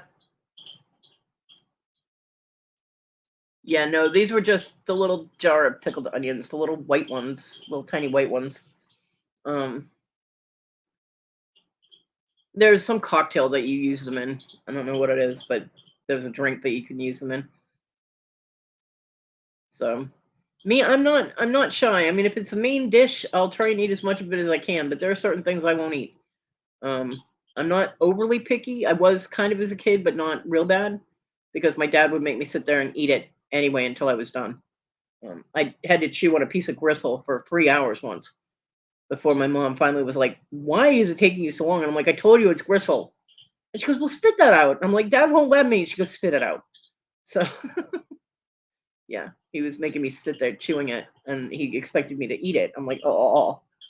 It's one of the reasons I can't eat steak because that memory is always in my head when I see steak because that's what we were eating that night. It was gross. But little like appetizer type things. Like I used to get in trouble for eating all the sweet gherkins. I love sweet gherkins, and I can't eat them now. My mom last Christmas actually brought some over, and I was like, I can't eat those, mom. You can't eat gherkins without teeth. They're kind of crunchy, you know. So I have actually never had Brussels sprouts, but I've heard that they are not that good unless you cook them correctly, and I wouldn't trust my mom to cook them correctly. Um, Ew, Iris, that's gross. So, yeah, I used to get in trouble for eating all the pickles.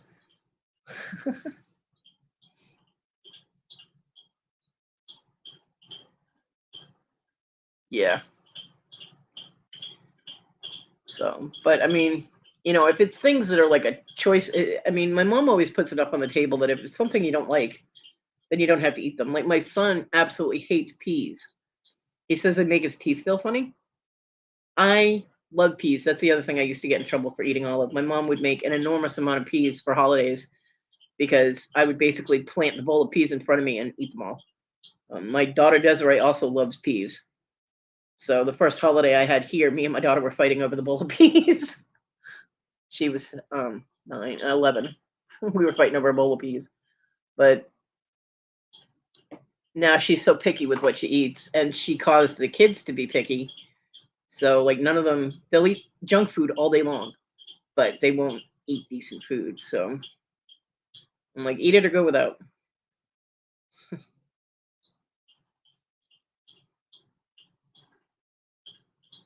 Yeah. I can't say whether I like them or not. I've never had Brussels sprouts. So I don't know. I'm not going to spend money trying it, and my mom never cooks them. So apparently my mom doesn't like them. I don't know. But my mom never cooked Brussels sprouts, so I never had to eat them. Um,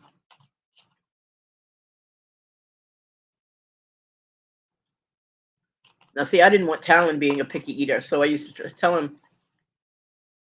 I mean, you give him something to eat that he has never even seen before, and he'd go, "Ew," and I went, we're not doing ew. Mm-mm. You take at least one bite before you say ew." And 9 times out of 10, he would take that bite and then devour the rest of the food, unless his mom cooked it. And then it was ew, and he wouldn't eat it, which you can't really blame him. But he, I didn't want him being picky, because that is so annoying. And now with the boyfriend or whatever that she's been with for a couple of years now, he got Talon eating healthy. Matter of fact, the poor kid couldn't even have Halloween. I'm like, okay, there are exceptions. He's 9 years old. Let him dress up in a costume and go get candy. It doesn't mean he has to eat it all. He can give it away. Let him have a couple of pieces and call it a day. But she's like, no, he doesn't need that. He's working on getting his grades up. But what does that have to do with Halloween? You know?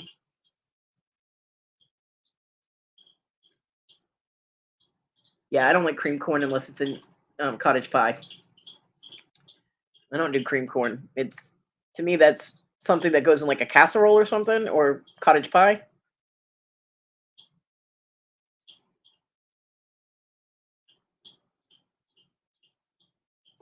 And I have never had cornbread pudding.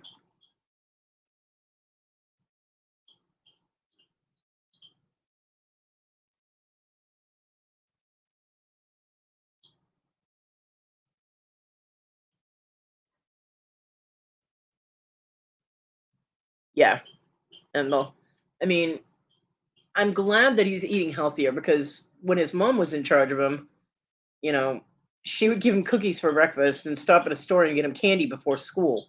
I'm like, and then you're yelling at him because he's hyper in school. I'm like, what the fuck is wrong with you? I mean, if he was bugging her, she'd give him candy or a cookie and tell him to go watch TV and eat it. So the only time the kid ate healthier is if I cooked, and the last year or so I wasn't able to do that. Well, the last 2 years I wasn't able to do that because of my foot. Bobby, I don't think so. My mom's very old school. She has holiday dinnerware and regular dinnerware, and her fancy dinnerware is really pretty. because it's like a grayish color with flowers on it, and it's got silver trim. Yeah, her holiday set's really pretty.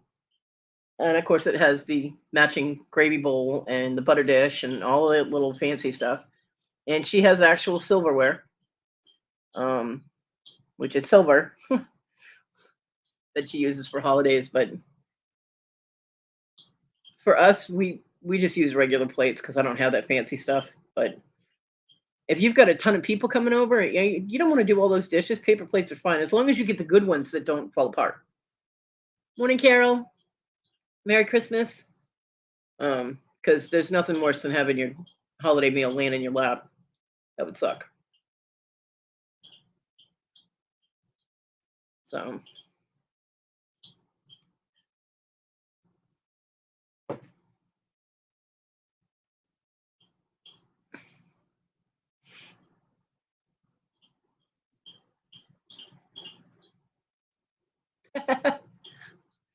using paper plates. I mean, my mom won't let anybody help, like I said, so she ends up cleaning everything herself, and she refuses to run her dishwasher. She has one, but she says it uses up too much electricity, so she won't use it. She washes all her dishes by hand, which now that she's older, her eyesight's not all that great. She's not doing a great job doing dishes. Um, and I've noticed this because she's done my dishes the past few weeks because my hands are really bothering me. But there's a lot of soap residue and sometimes grease in my dishes. So I have to end up either rewashing them, which is painful, or rinsing them or whatever. But I haven't said anything to her again because I did that once and she pouted and left my house. She said, "Well, fine. If I don't do it well enough for you, I'll just go home." And she left. It was like, wow, okay. Mm. Oh, cool, Carol Ann.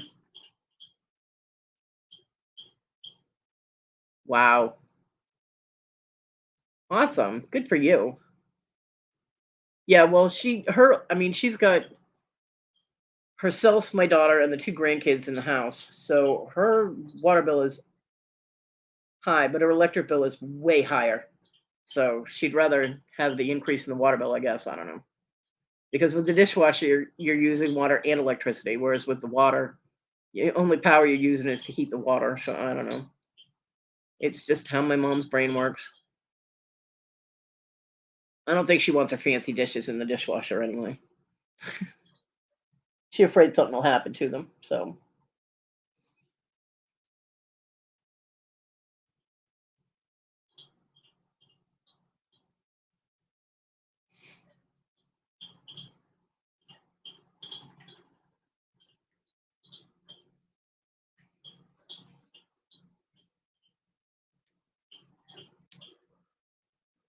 yeah, I got about 2 hours of sleep. So I am tired. My mom won't be able to get over here probably until after 3 o'clock. Um, it's a narrow window though because it starts getting dark early here.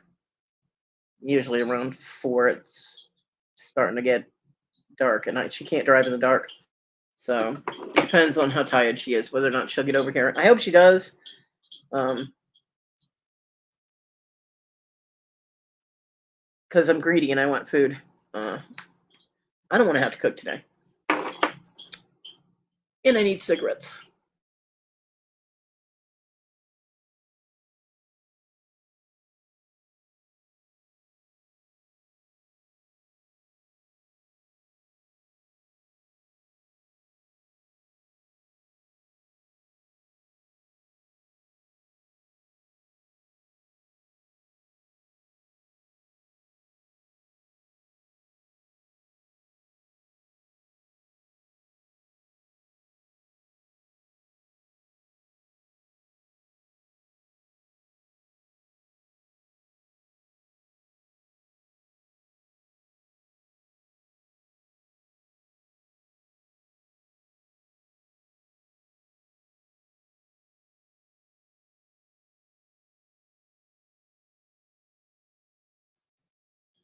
Well, that was interesting. My StreamYard just shut off. I still had internet, but my StreamYard, it did that to me yesterday too.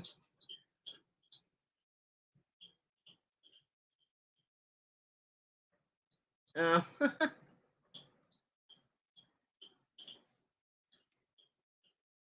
Merry Christmas, Bobby.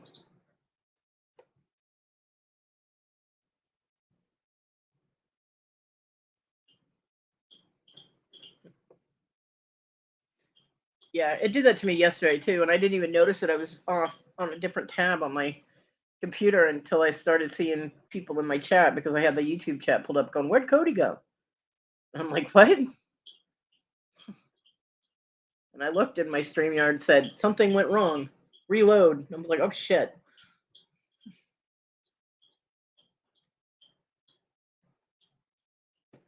So, yeah.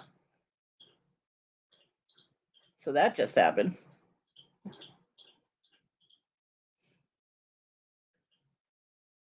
Ah.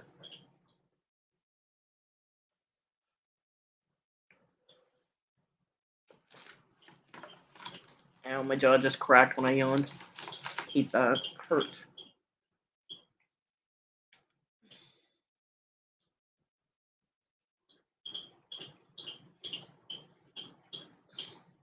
Is it appropriate that I just put the disability letter on top of the movie Little Whorehouse, Best Little Whorehouse in Texas?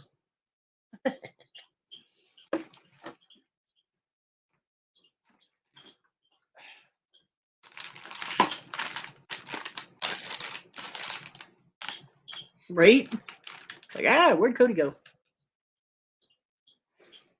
It's okay, Bobby. Yeah, I went on to wish everybody Merry Christmas and chit chat for a little while. Keep all those last minute present wrappers company, you know?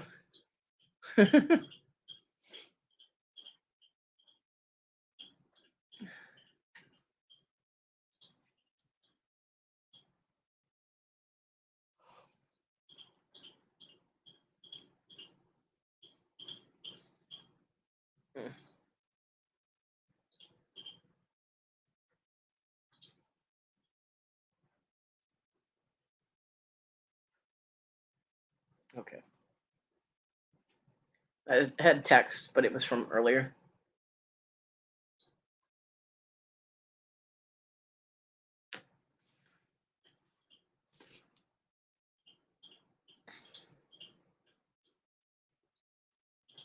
Yeah, that was from earlier.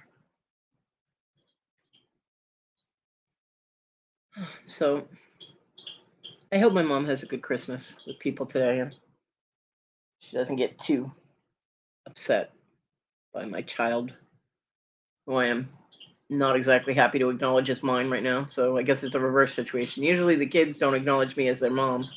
Right now, I'm not acknowledging that child as my child. I mean, she's rude enough to my mother on a daily basis and unappreciative, but on Christmas, come on.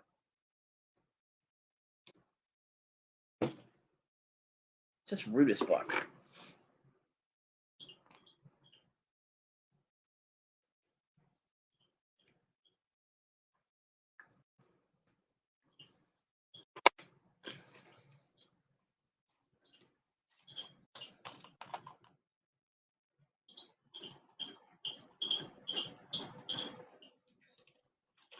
And it used to be the only one that made my mom cry on holidays was my dad because he ruined like every holiday by being a dick.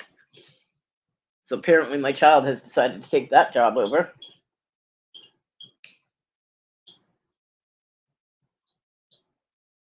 Well, Jennifer, she didn't get a gift or even a card from my daughter or the kids. They came home this morning after being gone for 3 days because of the heat situation and just started plunking their stuff down. Now, remember, my mom has special dishes. They're very expensive plates and everything. Just started plunking their stuff down on the dining room table that my mom had already set. So her fancy plates were on the table when they started dumping all their crap on the table. So my mom almost had a heart attack. And nobody in the house has offered to help her with anything. Even though she won't take it, she's still upset that they didn't offer. So, yeah. She was on the phone crying while talking to me.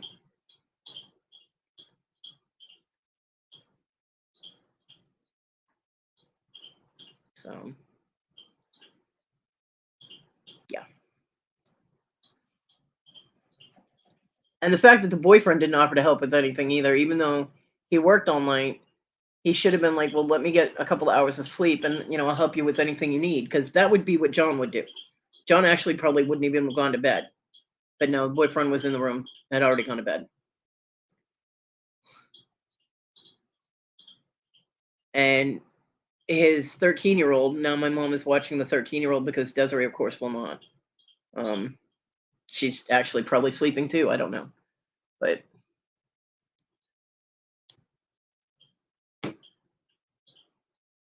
not that a 13-year-old needs that much supervision inside the house, but that's how my mom is. She'll keep checking on her, make sure everything's fine, and if she needs anything and things like that, you know. Have an awesome Christmas, Darlene. Love you. So I mean, my grandkids are teenagers now. They should be helping. My daughter is going to be 20, going to be 37. Her ass should be helping. My mom does everything for that girl. You know. Let's see, my daughter and her boyfriend, his daughter, my grandkids, my aunt, my cousin Calvin, and probably one of my aunt's friends. There was another one that used to, yeah, they're going to be 37 in March. There used to be another friend, but he died last year, just after Christmas. So she is cooking for a house full of people. My son can't go this year. He's kind of upset about that because he has never missed a Christmas at my mom's house. But because his foot is injured and he's not feeling well, he had to cancel. So he was not happy because he loves food and presents, and he loves my mom. So his grandmother. And my daughter Kayla went over yesterday, and my mom enjoyed her visit with her, so that's good. Kayla behaved herself, and of course there wasn't the other sister there to start a problem. So it was a good visit apparently. And my daughter Kayla, when she got home, she called my mom to let her know she had gotten home okay, because my daughter lives in Georgia.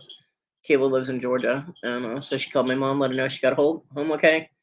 Told my mom how much she loved her, and I thought that was very sweet. So, because my mom needs to hear that. She feels so unappreciated by Desiree and the grandkids. They basically treat her like a live-in maid, nanny. So I'm glad that Kayla did that. Told her that. And then Kayla called her this morning to wish her Merry Christmas. So at least Kayla is starting to engage with at least one member of the family. That's a good thing.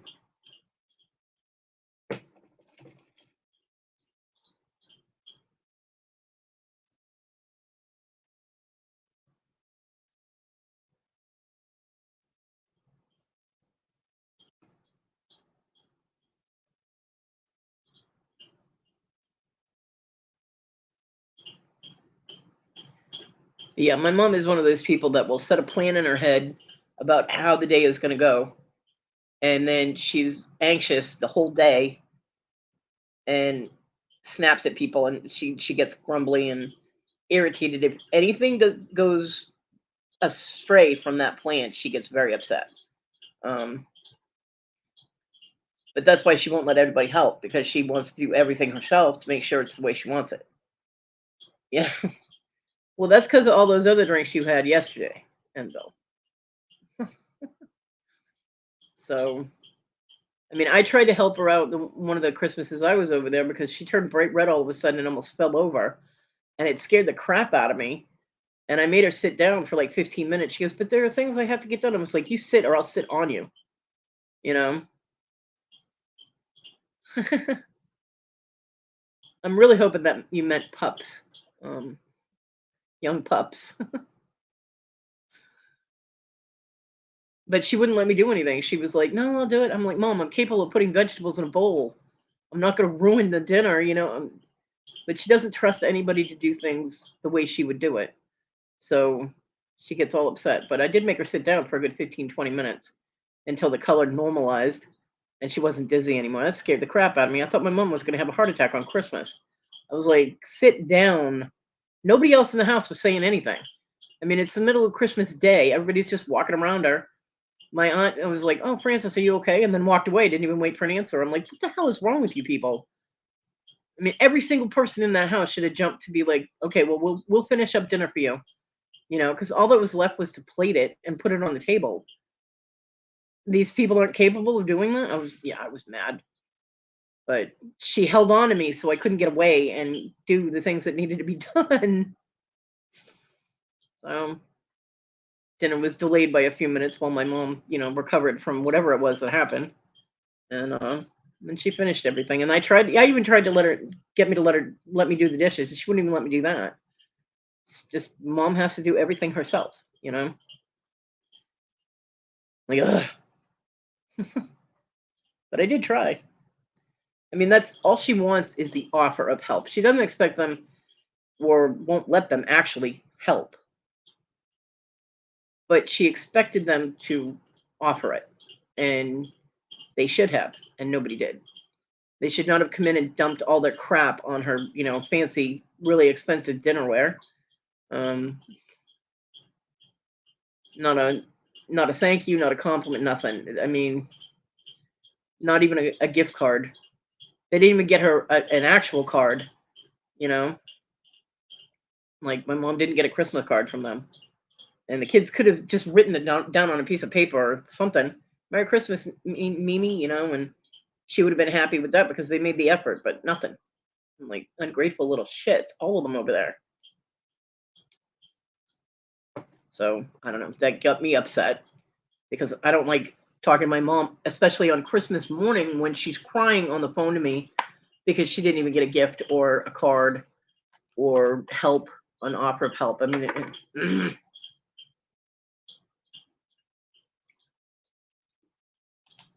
my daughter's an asshole. She is fully focused on the boyfriend, and that's it. Um, and in that sense, she's also focusing on his 13-year-old daughter, goes to all her sporting events or all her activities and things like that. She doesn't do shit for her own kids. My mom takes Sadie to band practice and all the practices and things that she has to do. I mean, Desiree will pick her up because my mom can't drive at night, but she doesn't go to any of her events. But she's been to every single one of his daughter's events since they started dating. I'm like, yeah, it's not because she cares about the kid. It's because she's trying to get in good with him. She's very manipulative. And unfortunately, that is going to cause an attachment from the 13-year-old who's going to look on her like, hey, she's my new best friend. If that man marries my daughter, that girl is going to suddenly turn invisible. And then she'll know how Sadie and James feel. But at least the kids will all have each other, right? Craziness. People should go out of their way to be helpful, especially on holidays, you know, because there's so much significant put on the day. Um, and especially in a Christian household. I mean, you're supposed to be nice to each other, right? Yeah. Like, what the hell? um,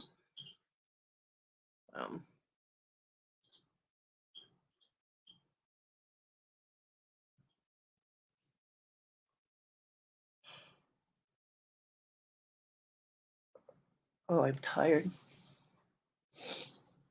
I am very, very sleepy. Sleepy bear.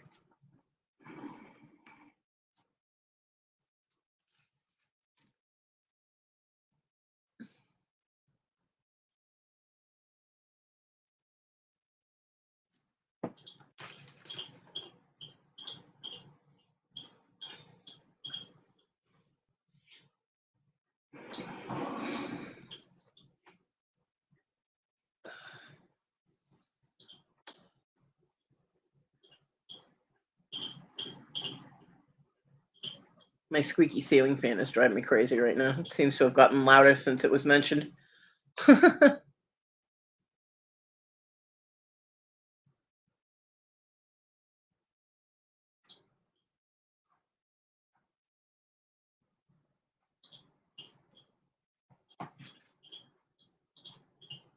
You two need to knock it off. There will be no fighting on Christmas. Cut it out. Go on. Pick another box to lay on, Marty. She already claimed that one. But no, you gotta lay on the same one. Ugh.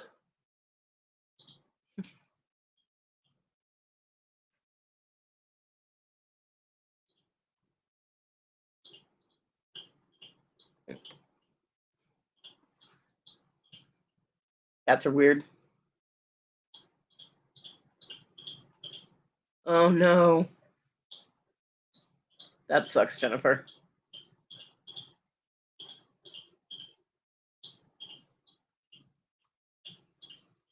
Yesterday, I actually slept for 5 hours in a row. I was completely shocked. I laid down at like 3 o'clock and didn't wake up until 8. I was like, whoa. But I hadn't slept for 3 days, so that's probably why.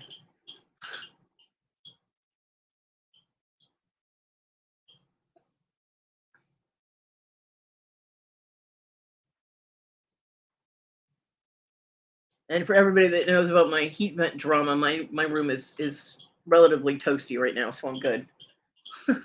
Now that it's not blocked by a giant box. Still don't know where that came from.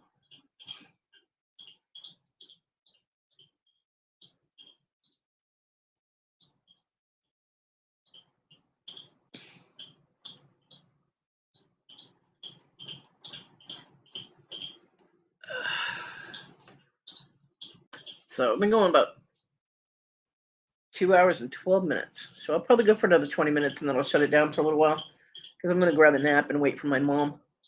And, because she always calls me before she heads over here. So I'll just turn the volume up so the phone will wake me up. Jennifer, I'm sitting in my room and I'm freezing, right? I'm like, why is it so cold in my damn room? And it was like 3 o'clock in the morning, and I was like, screw this, I'm gonna go turn the heat up, and to hell with the electric bill. And then it occurred to me, well, check the vent first because the cats might have knocked something onto it.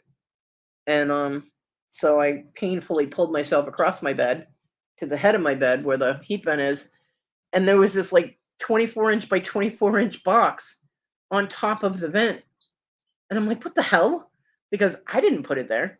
I'm like, and like, I know it wasn't up that high. I mean, the box is way too big and heavy for me to have put it up on something. So, only thing I can think of is it might have been on top of the. I have a trash can that it's clean. It's just got stuff stored in it, and that's laying on its side. And there's a little storage container on top of that. So I might have put it up there, and the cats might have knocked it over, but it slid perfectly. So it was directly, the top open on the top and just and it, I'm like, what the hell? No wonder my room is cold. The heat can't get out of the heat vent. So I was like, oh, all right, well, we'll move this. Yeah, the thing weighed like 100 pounds. I was like, holy fuck.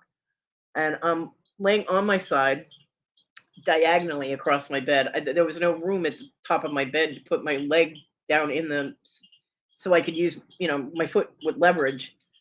I'm trying to lift a box that it had to have weighed 15, 20 pounds. And I'm trying to lift it one-handed while laying on my side with no leverage whatsoever. I'm like, yeah, this isn't working. So I had other empty boxes handy. So I had to empty the box that was on the floor into the other boxes, organize the other boxes so that, I could get them neater, and then put them to the side. And then I could get the empty box out of there. And then under that, I found 2 garbage bags, and I don't know where the hell those came from. So, yeah, as soon as that heat vent was open, I guess the cats smelled that they were getting more heat, so they ran over there and they're perched on either side of the vent, like, oh, it's so warm. And the dog, when I got back in my place and everything was back the way it was supposed to be on the bed, dog's laying up at the top of the bed near the heat. I'm like, yeah, I don't blame you, because it was so cold in here that my nose was cold and it was running constantly. I'm like, this is crazy. I actually had to put clothes on while sitting in my room. I was like, this is too cold. So luckily I didn't have to jack my heat up. I just had to unblock the vent. So that was my adventure at 3:30 in the morning, Friday morning. Yeah. And my back is killing me because I tried lifting that box and had to do all that shit while laying on my side. And yeah, mystery box. I don't. I mean, the only thing I can think of is it was up on top of the other things, and the cat got up there and it slid off. But I wasn't. I must not have been in my room when it happened, because that would have happened like right next to my head. I definitely would have heard that, and I did not. So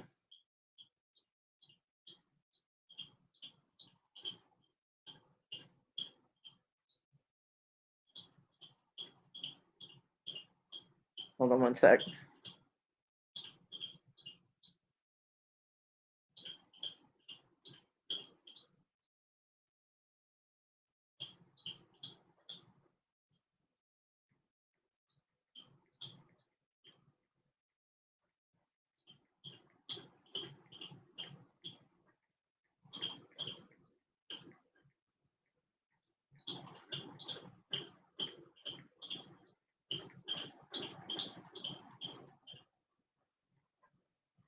It was your spirit, TG. Well, stay out of my house. You are uninvited, TG.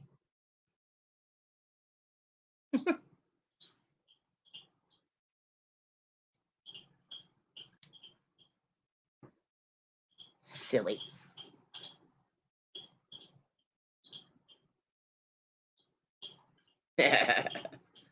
Yeah, well, I mean, my cats are assholes. It wouldn't surprise me if they knocked that box over on purpose. You know? But I'll tell you, I'm very glad I didn't have to jack the heat, because the heat's been running almost constantly anyway. My electric bill is going to be huge, and I already have a scheduled crying for that later. Not looking forward to that bill. May have to pay that one in stages. Yeah, 100-pound box. It felt like it.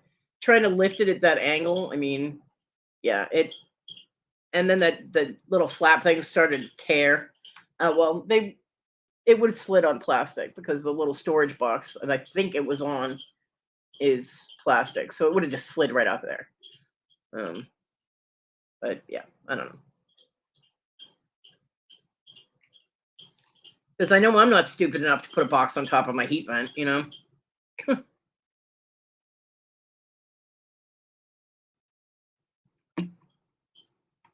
But I am glad it warmed up, because the cats were starting to annoy me with trying to be on me or next to me or whatever all the time. And I'm like, ah, get off me. So heat's going down. Now they're laying near the heat. They are pretty strong, actually. They knocked the boxes off my bookcase.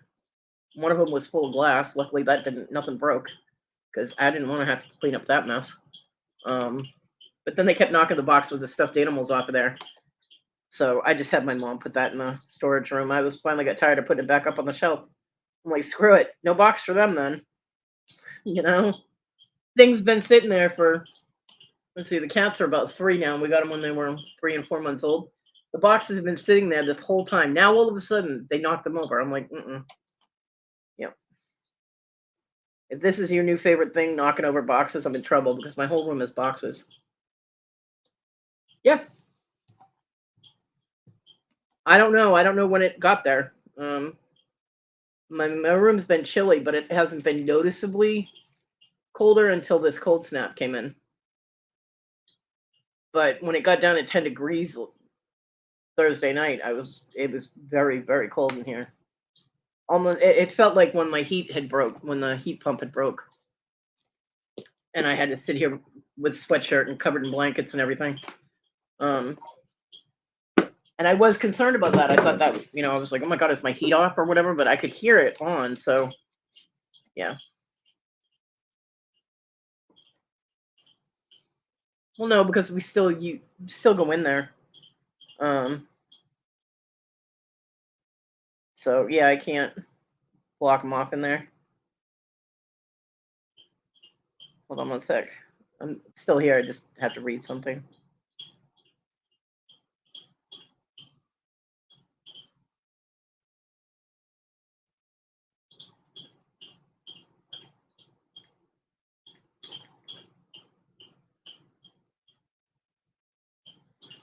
So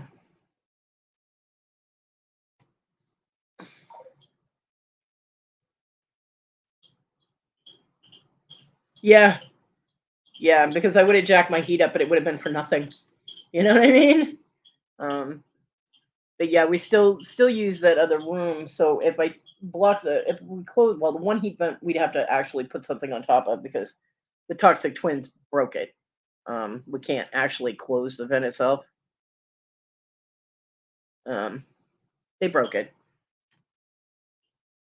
But if I close off that room and it gets cold in there, there are very large gap under my door. There's like an inch at the bottom of the door, and there's a little bit at the top of the door. So all that cold air would come in my room, and my mom goes through that room a lot. So all that cold air would go out where the thermostat is, and it would keep kicking my heat up. So yeah, I mean the house isn't that big. You know what I mean? There's the kitchen living room combination takes up one half of the house, and then my room, the small storage room, and the bathroom, and that's it. So yeah, I mean I could block the two vents in there, but then that room would just get really cold, and it would cool off the rest of the house. So yeah,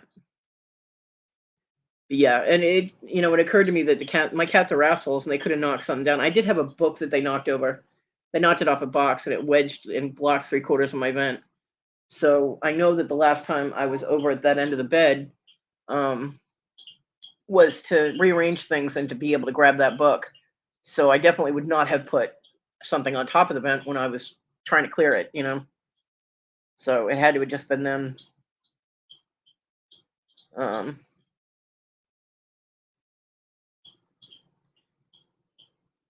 they jump off of stuff and stuff slides around, and they're not tiny cats. I mean, they're not huge, but they're not tiny. And they're both currently, I have a room full of boxes, and they are both currently sleeping on the same one. They're weird. But when they race around, they use the boxes for leverage, and it causes the box to go in the opposite direction. So it's possible coming off the where the window is that they jumped across and then knocked it over, and it just slid down into that perfect space. Boom. Now, if the chair that I have boxes on was moved over 2 inches, then that would not have happened because it would not have been able to go all the way to the floor. It would have blocked the heat from going straight up, but there would have been a good 2 feet, foot and a half of space there where it would have come out the front. So it still wouldn't have cooled off my room like it did. But yeah, luckily I checked the vent before I made the effort to go out and jack my heat up and paid a higher bill for nothing. You know.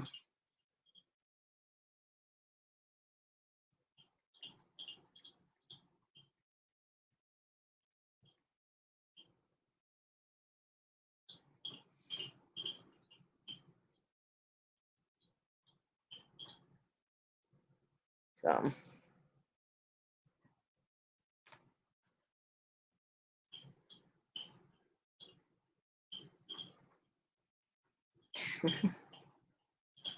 yeah, I also came up with the brilliant idea of getting those rubber dishwashing gloves, and I have no idea why it did not occur to me before. But on Wednesday, when my mom was here and I had to ask her to do my dishes again, I felt so bad because I mean, one, I end up having to redo them anyway, but 9 times out of 10, because she doesn't see clear enough to wash them correctly. Um, but it's painful for me to do the dishes, so I take the chance on it. But when I had gone to get when I had brought my compression gloves out because I needed to wash them, I was like, you know what? I'm putting those suckers on my hand and doing dishes because I'm just going to be washing the gloves anyway. So it doesn't matter if they're wet when they go in the washing machine.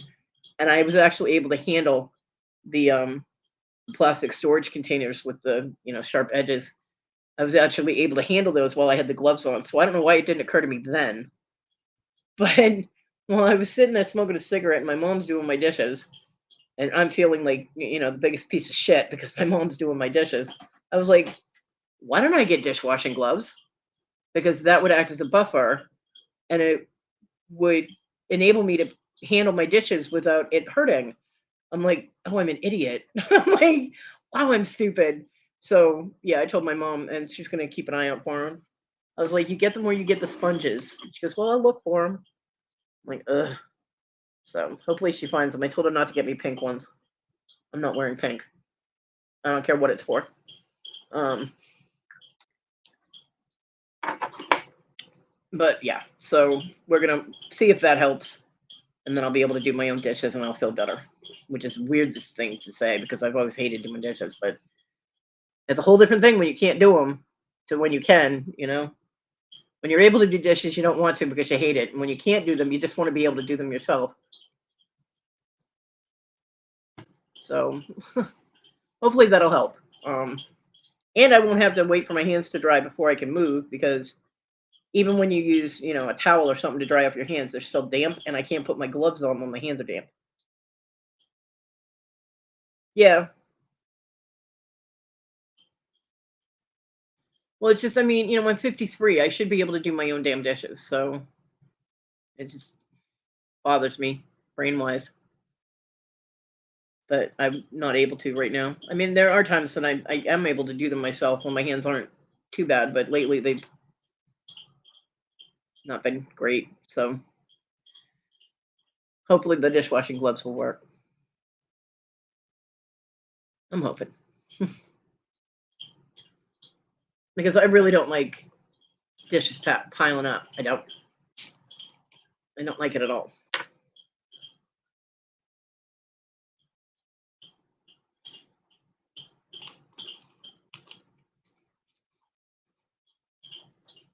Yeah. Well, a phone is a kind of a different thing because if something happens, you need to be able to communicate. You know what I mean? Um, I would take the help. I would take the help with the phone.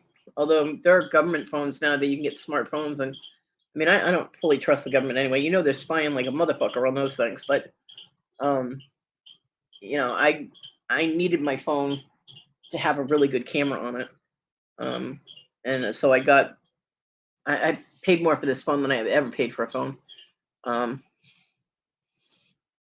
well, I still have to pay for the rest of it because Tina ended up paying for it, and then I was paying her back, and then she was like, "Well, just wait until you have the money," and I was like, "Okay," and I haven't had the money to pay her back, so.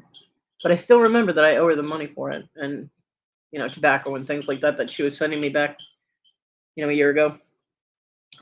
So I do still owe Tina money. I just don't have it to pay her back. Oh, nice. Yeah, but I did. I mean, I have a Samsung Galaxy A21, and it's got the quadruple camera on the back of it, which I have not found a need for the quadruple camera, but it's there if I need it, and it does take really good pictures. Um,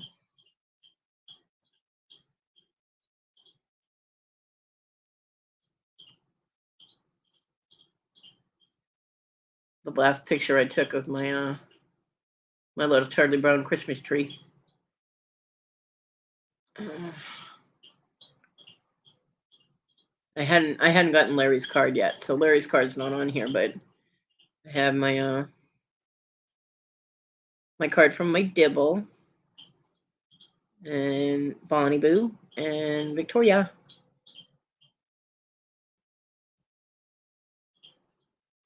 And that I took with my phone. I mean, it's nice and crisp. It's even with the glare from the lights, you know, you can still see definition in it. And oh, Bonnie, I checked my card because remember how you said, oh, Bonnie's not, I don't think Bonnie's here, but if you listen to it later, Bonnie, I checked my card because you had said that somebody put little jokes in all of them. Yeah, I don't have a joke in my card. But the little polar bear, that's from Victoria, and this pretty one right here is from Bonnie. That's my gnome that my mom made me. And then the horse is from Dibble. And then I got another card from Victoria. But now I have Larry's card, which is also on my table with my tree. I just haven't taken a picture of it yet. And Dibble got me this from Nana Tink. It's a little mouse on a package, and it's ceramic, and it plays Christmas music. My mom tried to walk out with that. She was like, "This is so cute. It would look great in my house." And tried to walk away with it. I was like, "Put that back." So I love Dibble too. But I needed a good phone because I wanted to take pictures of the jewelry that I make that I haven't been able to make. And at least I still have the camera to be able to do that if I am able to start making things again. which would be nice.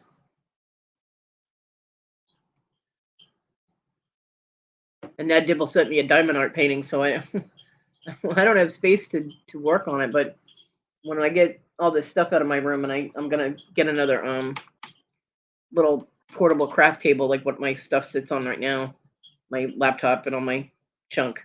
I'm gonna get another one so that I can have my laptop on one and I can have crafting space on the other.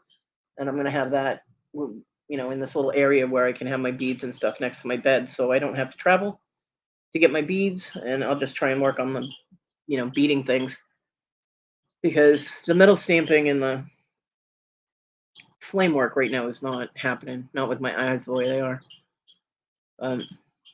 Hopefully, once we get the room cleaned and I get all these dust webs out of here, and I don't have all the allergens in my room, hopefully my eyes will clear up a little better. So. Wow.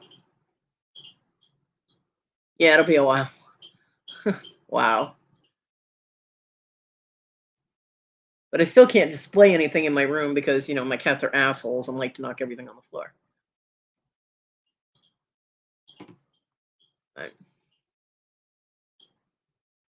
And hopefully I'll be able to get the cat tree in here so that they can stop clawing up my wheelchair. Marty, I'm telling you, I'm about to make slippers out of her. Because she claws the crap out of the arms of my wheelchair. I'm like, it's very uncomfortable. I've had to duct tape them I don't know how many times. 3 or 4 now. Cut it out, you two. No fighting. Yeah, Simmy, you tell her. No fighting. Yeah, please just walk right across all my stuff and me. Go away. Ugh. So. All right. Well, I've been running 2.5 hours, so I'm going to take a little break, and I will be back this afternoon after my mom either calls me and lets me know she won't be here, or calls me and let me know she's on her way.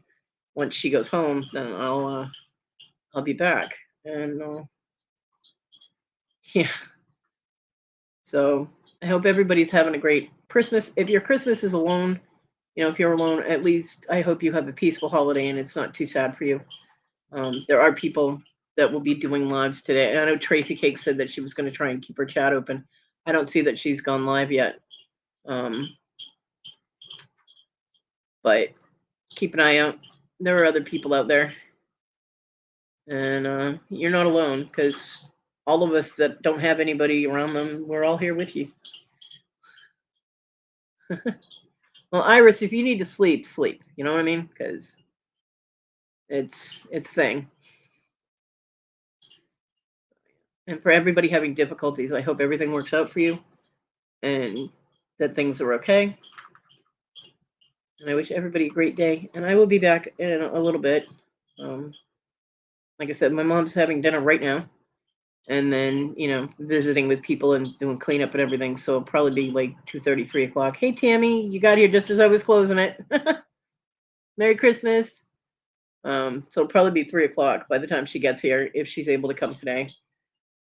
And then I have to go and chit chat with her for a little bit. She wants to watch me open gifts. I didn't know I was getting gifts, but she said she's bringing presents. So I was like, woohoo, presents. My inner 5-year-old is very happy. 2-year-olds are so fun at Christmas. They get into everything. And it's always, why? Mark is on. Yeah, okay. See, I unsubscribed to Mark because he was putting out too many shorts. It was clogging up my tabs, my subscription tab.